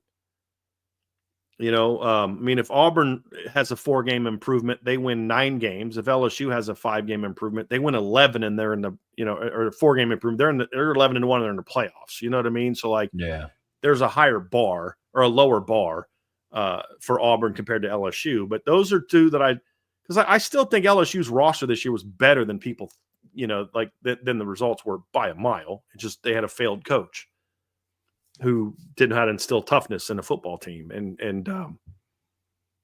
he didn't have Clark Lee and Mike Elko and Marcus Freeman and Harry Heastan and Matt Bayless to bail him out like he did in Notre Dame. Correct. So I'd probably go either Auburn or LSU. Somebody in the chat, Irish Marine, Virginia Tech, they actually should be in this conversation. They went 4-8 last year. I have a feeling they have a shot to at least double that next year. They could be improved as well. But of this group, I'd probably go Auburn or LSU. I just need to see, this will be a great question on the first mailbag after January 18th.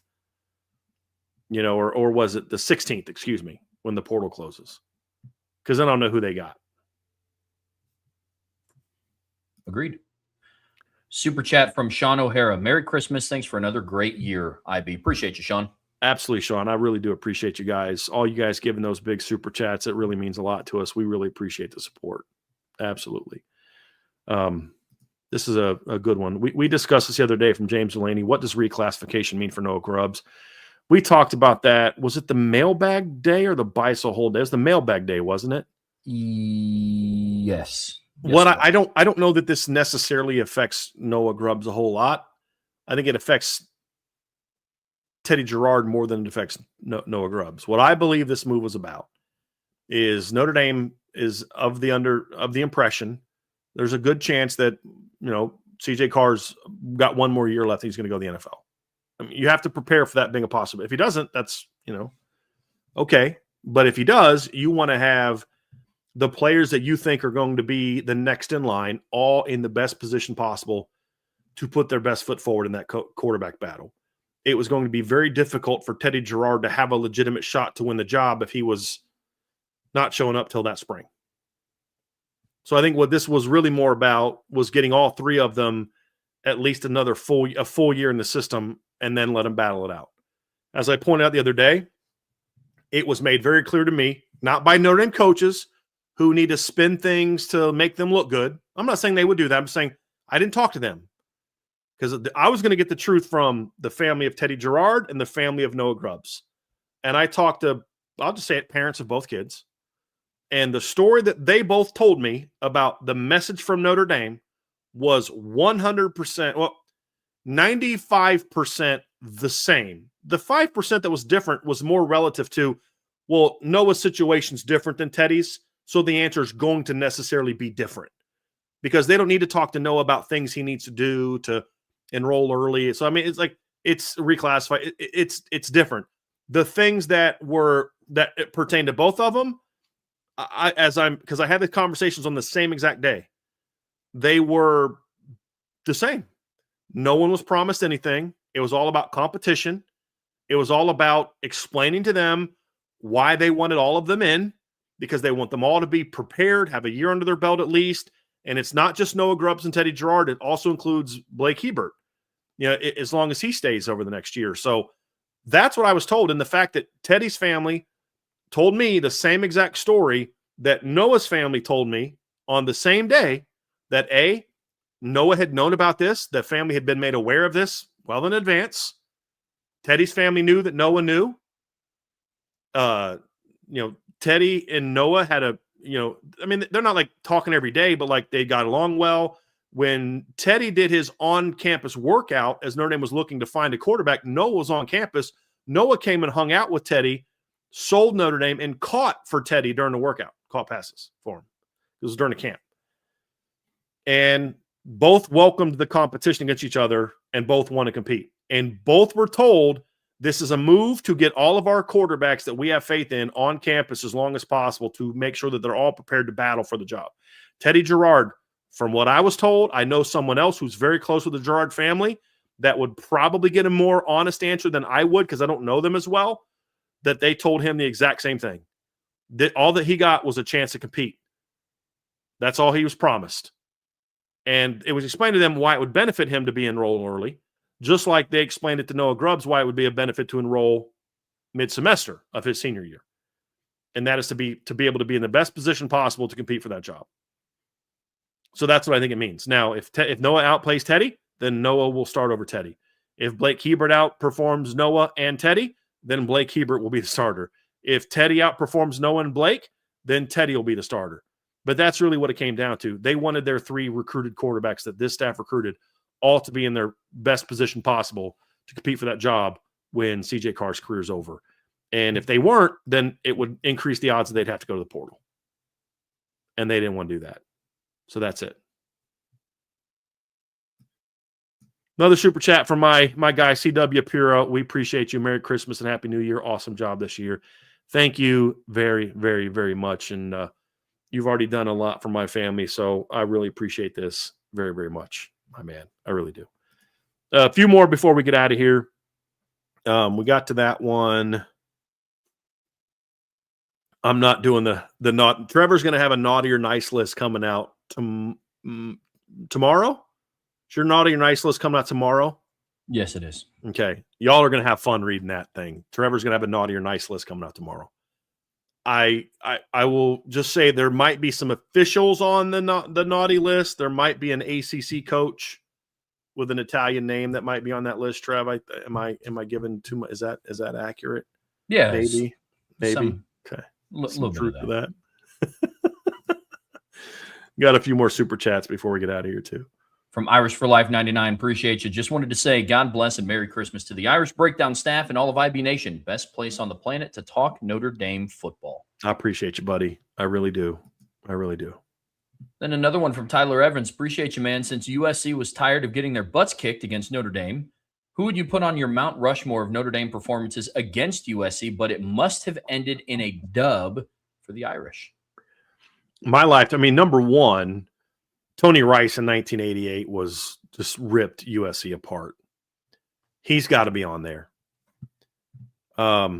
Reggie Brooks in 1992 was really good against USC. I think it was 1992. Give me a second. Notre Dame. Let me pull up the box score. Notre Dame USC box score. I think it was 1992 that Reggie had a big game. I think it was out in LA as well, I believe. But give me a second. Was that 92? Yeah, Reggie. It was 1992. Yeah, Reggie Brooks, Trev, had 19 carries. Now this is against a ranked USC team. Okay, Reggie Brooks had 19 carries, for 227 yards, 3 touchdowns against USC. Jerome Bettis in that game rushed for 18 times for 89 yards. So Reggie and Jerome on 37 carries combined for will be 316 yards and 4 touchdowns in that game. And Jerome also had 1 catch for 11 yards. And Reggie's touchdown runs were 55 yards, 44 yards, and 12 yards in a 31-23 road victory over a ranked USC team. So I'm going to have to go that one. Speaking of dominant rushing performances against USC, I'm going to have to go with Jeremiah Love this year. And I'm going to probably have to go with what Quentin Nelson did to USC's defensive line in 2017. Was pretty nasty. There's plenty of others. I mean, there's been some great plays, great performances, but I'm going to probably have to go. Those would be my 4. So Tony Rice in 88, Reggie Brooks in 92, Jeremiah Love in 2025, Quentin Nelson 2020, 2017, and I'm going to put a 5th one on there. I'm making it up. I'm making new rules, Trevor. I got to go Xavier Watson 2023. I got to put 5. I can't. There's not one of those I can take off. Not one. I get it. 5. I get it. On my Mount Rushmore, I'm also going to alter the rules a little bit. And if I'll allow it. Let's see here. Go ahead. Okay. Sounds good. Here we go. I gotta put together a strong pitch. So here's why, Brian. Here's why we're doing it. But first, we agree on a couple of them. Xavier Watson from 2023 was absolutely special. Agreed there. For my 2020, I'm going to go Jadarian Price 2024. Honestly, I mean he doesn't have a single rushing yard in the first half. Comes in second half on the road in a shootout, rushes for over 100 yards. I'm kind of combining, and we'll see if you allow this. On my Mount Rushmore, the face is going to be split in half for the 2025 season. One side is going to be Jeremiah Love. And the other side is going to be Leonard Moore. Because Leonard Moore shadowed the Biletnikoff Award winner for the entire game for the most part and shut him down. Mm-hmm. The Biletnikoff Award winner. I have 2 for the 2025 season. If you would like, I can just separate that, and that's my 3rd and 4th heads of Mount Rushmore. But I was thinking since it came from the same game. Yeah. You could actually, let's cheat. Let's go split their heads and then have a number 24 jersey right underneath them, because you got to think about Jadarian Price and what he did the last 3 years. I mean, Jadarian Price you could argue 3 of his biggest moments were against USC. The 2 kick returns and then the big long runs he had against them last year. I mean, honestly, yeah. He owned USC. Yeah. Yeah. Maybe my Mount Rushmore is just Darian Rice. Maybe that's just my Mount Rushmore because he owned USC. He really did. USC's like, guys, you should have at least tried one game against Notre Dame without Jadarian Price and Jeremiah Love. See if you might be able to win that one. But yeah. Which I was about to say, which is dumb. Now that they're both gone, they don't want to play Notre Dame anymore. Whatever. Yeah, I think I thought Julius Jones. What year was it? 2002. I think Julius Jones had a big game against USC as well. Or was it 2000? I thought he had a big game against USC as well. I'll have to try to find that one, but I know. Let me see it real quick. Was it him that had that? I thought Julius Jones had a big day against him as well, but I'd have to go look. But I could be wrong. Maybe it might have been at home. I'm gonna have to go look that up. But I thought that he did. But the road game that year he didn't. So I could be wrong. But I thought Julius Jones had a big one as well. It wouldn't surprise me if he did. Yeah. Notre Dame running backs have kind of had some good outings against USC since 2000. That's for sure. Yes, they have. There's no doubt about that. Sleeper performance, not on my Mount Rushmore, but Robert Hughes in 2010 against USC was a bowling ball. Yes, he was. Chris Gallipo still has a number 33 on his forehead. Yes. Very underrated performance against USC amongst all the running backs. I just had to give a shout out to Robert Hughes there. I'm with you. Another one from Salty. How much time does Michigan have before it needs to have a head football coach announced? And can they get there without first cleaning up their administration? I don't think they can. John Bryce had an article out today at Football Scoop, which was really good. He talked about how Jeff Brom seems to be their top target, but he also said another guy that's a legitimate target is Kyle Whittingham. He said some very interesting comments since he retired at Utah. Like, I'm not done coaching. I just don't think they wanted me here anymore. Like, basically, he didn't say that, but like his comments are like, I'm not done coaching. I just, I don't want to stay somewhere longer than I'm wanted, basically, is kind of the thing he said, which was very interesting. And he talked about how, you can't have a coach in waiting if he's going to have to wait that long. Like, maybe he felt like him leaving was the right time for Morgan Scalley to take over, or who knows. But he talked about Kyle Whittingham, and I thought that would really be a smart move, because he's going to bring discipline. He's going to help change your image. He's a respected guy, disciplinarian, but not in a way that like doesn't work with modern players kind of thing. He's a short-term hire. He's not going to be here 10, 15 years. He can be like that bridge between now, come in and clean up the program, and then hand it off to the next guy in way better position than when he found it, kind of thing.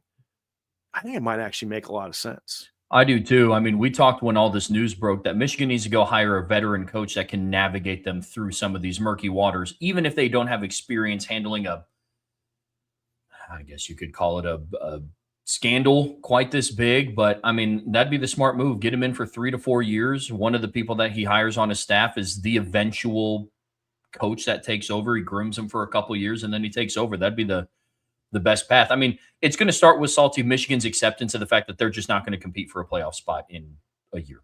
Like, as long as they work under that premise and any wins over 500 is just a cherry on top, I think that's where you got to start, and then just try to dig yourself out of this hole that they are now in.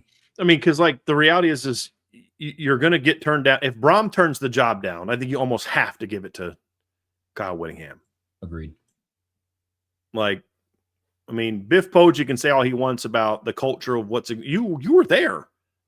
You were part of that culture. 100%. Well, I wasn't the one doing it. Well, where were you speaking out against it? You know what I mean? Like, you're telling me you didn't know for the last 2 years that Sharon Moore's been hooking up with an assistant? Like, come on, dude. Like, you can spare me the whole, I was against all that happened. Give me a break. Give me an absolute break. So I really do think that Kyle Whittingham would make a lot of sense. I do too. Yeah. Yeah. I'm not a big Biff Poggi fan at all. At all. I just can't stand people that after the fact, when things come out, now they want to act like, yeah, I was appalled by what happened. Then where were you, man of principle? You know what I mean? Where were you sticking up for the players during all this stuff? Come on, bro. Because if you were sticking up for the players, you probably would have got fired. Which is why they don't stand up, because there's not enough people willing to lose their jobs for the right thing. I'm not about the right thing like something small. Like, if you don't give us coffee in the office, I'm out. I'm not talking about that. I'm talking about you don't think players in a big way are being treated. You think there's dishonesty, there's terrible things happening. Stand up and say, nope, not good enough. Not going to happen. Not a 50%, 50 cent pay raise or I'm out. Like, that's how I'm talking about. I'm talking about like real things that you think are wrong. So I don't want to hear the whole, I'm the moral high ground now. No, you're not. Spare me. No, you're not. I'd hire Kyle Whittingham. If I don't know how Jeff Brom's going to fit there. I don't. But I think Kyle Whittingham would make a lot of sense. A lot of sense. Yeah, we'll see. I hope Brom turns him down. I like Jeff Brom. I don't want him to be there. Give them a legit offense. I would. I don't want him to be there. Super chat from Facilitate. Appreciate you. Thanks for all you guys do at Irish Breakdown. Best Notre Dame coverage around. Good character guys and great thinkers too. So thanks and happy holidays to you. Appreciate you, Facilitate. Very, very much. Here's a go from John Stryker. Christmas wish list. Louder home games and don't sell your tickets to visitors. Yes. Amen. But you know what can help that is better. I mean, that's actually, you know what? That's not true. Say better opponents, but like it's the big games against Ohio States and teams like that people sell their tickets the most. So yes, that would be great. From the more handsome Autry Denson, what's the deal with the Texas Tech coach constantly dogging Notre Dame? Is there a pass between the two parties that we don't know about? Not that I'm aware of. I just think it's pettiness and him thinking he's doing, sticking up for the Big 12. I just think it's childish. That's all I think it is. Texas Tech has their 5 minutes right now. They've had a great season, and he's hopping on what is the popular thing to talk about right now, which is Notre Dame. Right, which is childish. You're big guy. Say what everybody else is saying. Good for you. You're a strong guy. Way to go, leader of men. I just think it's hilarious that the Big 12 runs their mouth and then BYU's like, we'll play you. And props to BYU for that, by the way. Yeah. Like, Notre Dame's never been afraid to play people. But as the rest of BYU football put out a great tweet. Did you see the tweet they put out when the game was announced? That was awesome. So if you didn't see it, BYU was like, rest of college football, well, let's get rid of big games and, playoffs and BYU, Notre Dame. Spot the ball against Notre Dame. Like, I thought that was awesome. Awesome. Oh, it was sweet. Props on that. It was great. Yep. Big time props on that. I get a couple more before we get out of here, everybody. Here's one from Ben. I'll get to this one here real quick.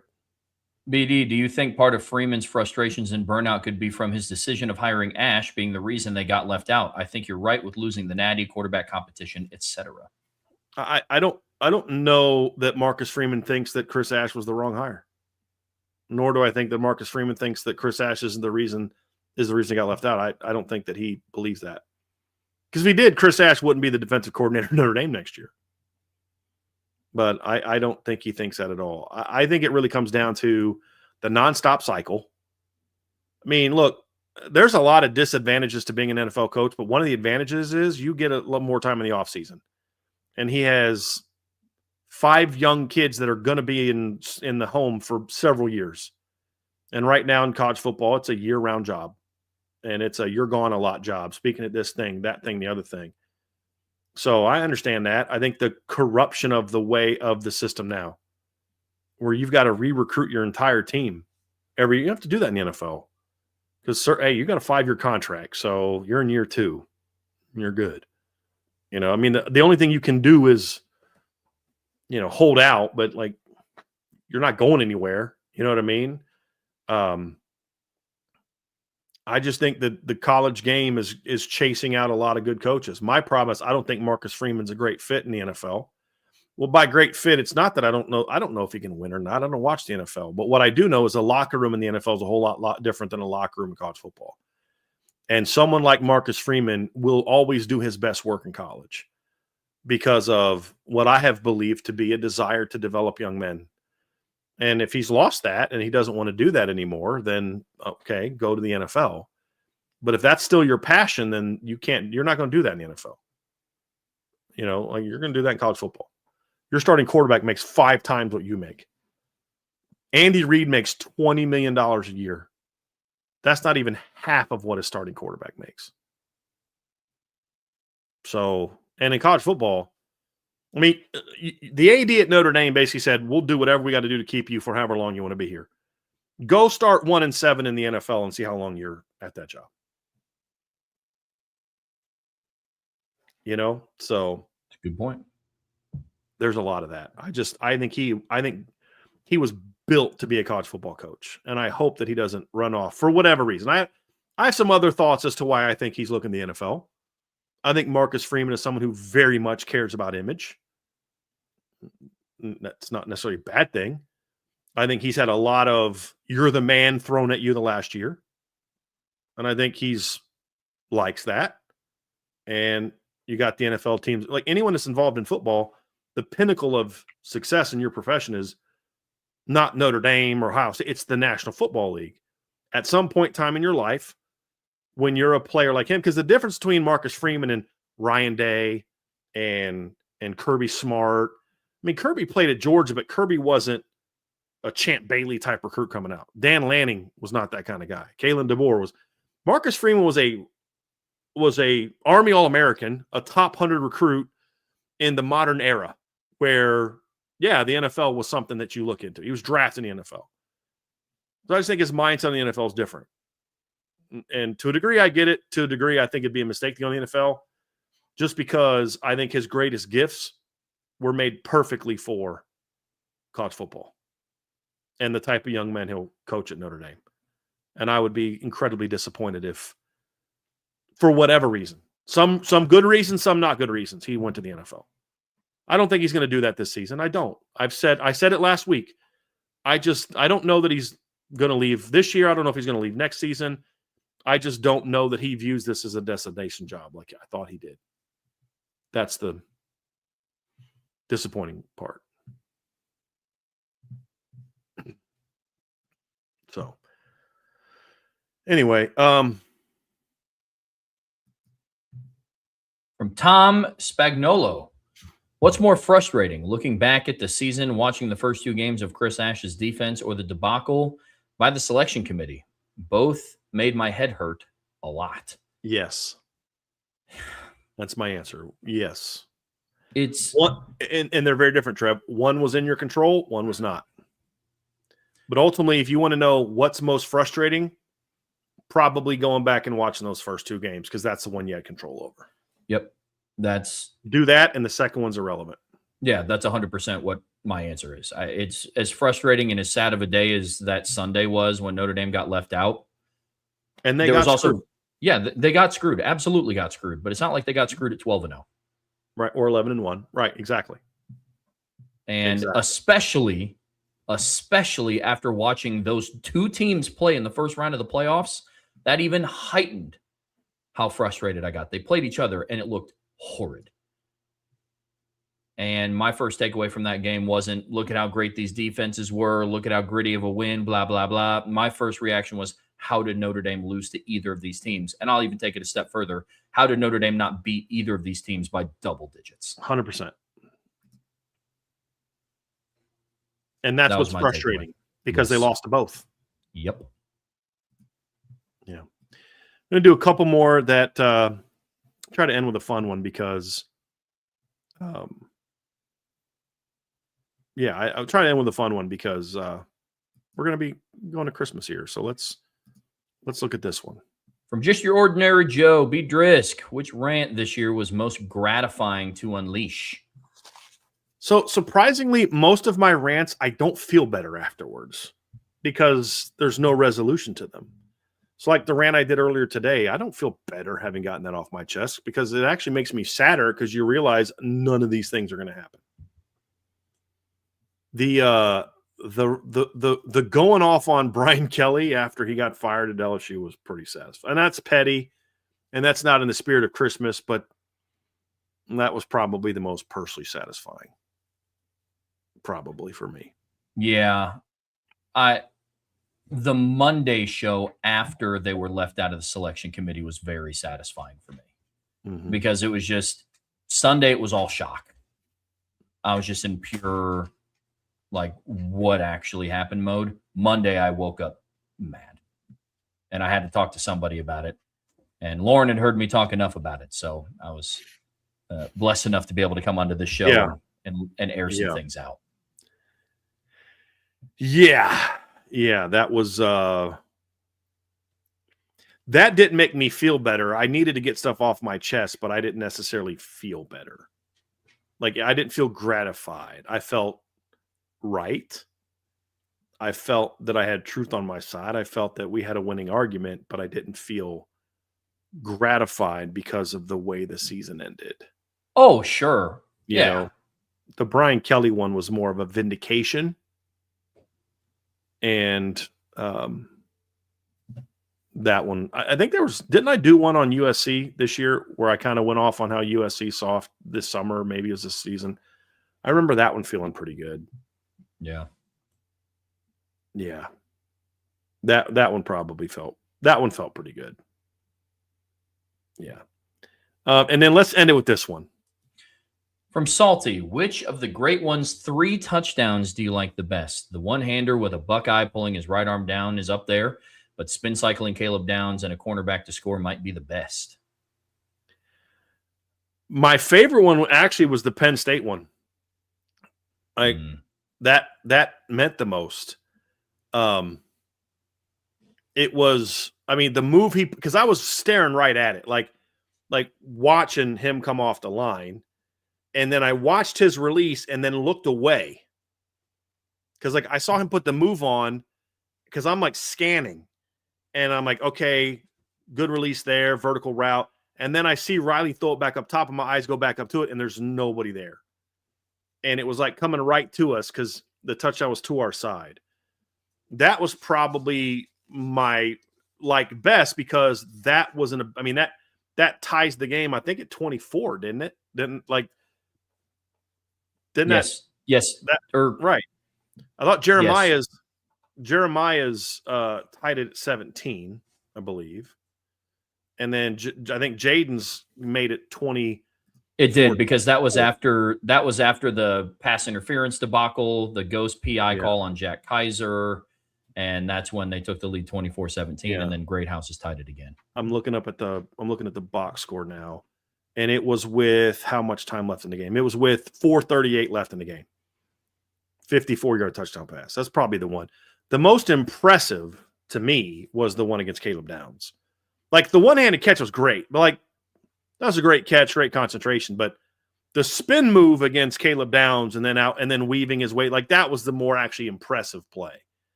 Because the other one was a great finish. This one was a great start, great middle, and a great finish. So that would be kind of how I'd rank them. Yeah. Yep.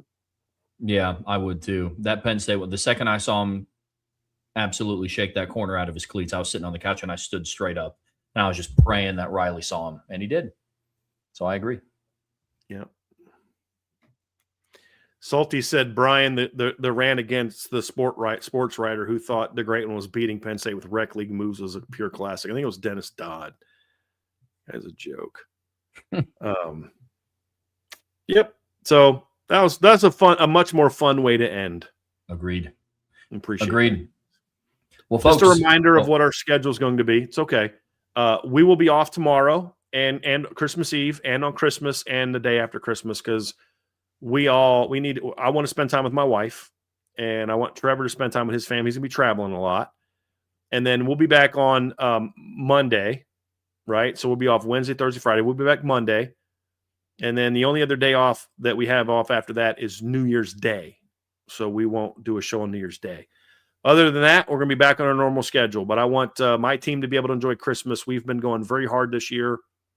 And I think we've put out great content for you guys. But I need some time off. I just took a little mini vacation this weekend with my wife.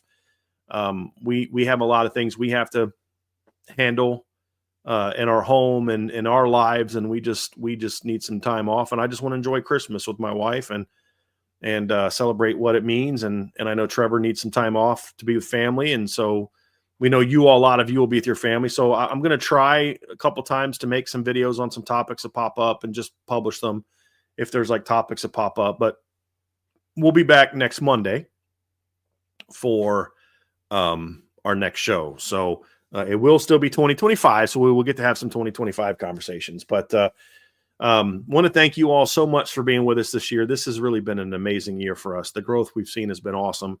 The support you all have given us, not just, financially and watching the shows, but as we've gone through different things over the last year as individuals, people in our chat had lost loved ones. We've lost loved ones. Support that you all show for each other is truly amazing. It's not the rants. It's not the analysis. It's not the X's and O's. It's not the perspectives that truly make this a great community. It's the support you all show for each other and that you show for us. And that I hope you think that we show for you, just with who we are as people, because that always at the end of the day is a lot more important than Notre Dame football or our opinions about Notre Dame football. It's a community of people that have one thing for all the things that divide us in this country. There's one thing that brings us together in this instance, and it's our love for Notre Dame football and our love for college football. And we appreciate that so many of you make it a routine to be a part of what we do. And it means the world to me. It truly does. And we greatly appreciate it. We want to wish all of you a very, very, very Merry Christmas. Safe travels for all of you like Trevor that will be on the road. If you have not done so, do us a favor and hit the subscribe button. We would appreciate that. Hit the like button. And a Christmas present you can give me, if you want to give me a Christmas present, is not only give us, if you can afford a Christmas present, the best Christmas present would be, if you're not a member of the message board, to sign up for the message board at boards.irishbreakdown.com. But that's also a Christmas present for you, because I think you're going to love being part of our community. And if you're just not in a position where financially you can do that, totally fine. You can also give us a 5-star review on the podcast platform that you listen to, and tell people why you love our show. That's another thing you can do to really support what we're doing at Irish Breakdown. So for Trevor, I'm Brian. Have a very Merry Christmas. For our Jewish friends, and we have some of those, Happy Hanukkah. And we hope that all of you have an amazing, amazing time off. A very Merry Christmas. And again, we thank you all so, so much for your support. And for you little ones that are watching, I hope you've been good this year, because Santa is what, Trev? About 29 to 30 hours away from making his trip over North America. So have fun with that. We love you all very much. Have an awesome rest of your day. Thanks for being with us on the Irish Breakdown Podcast.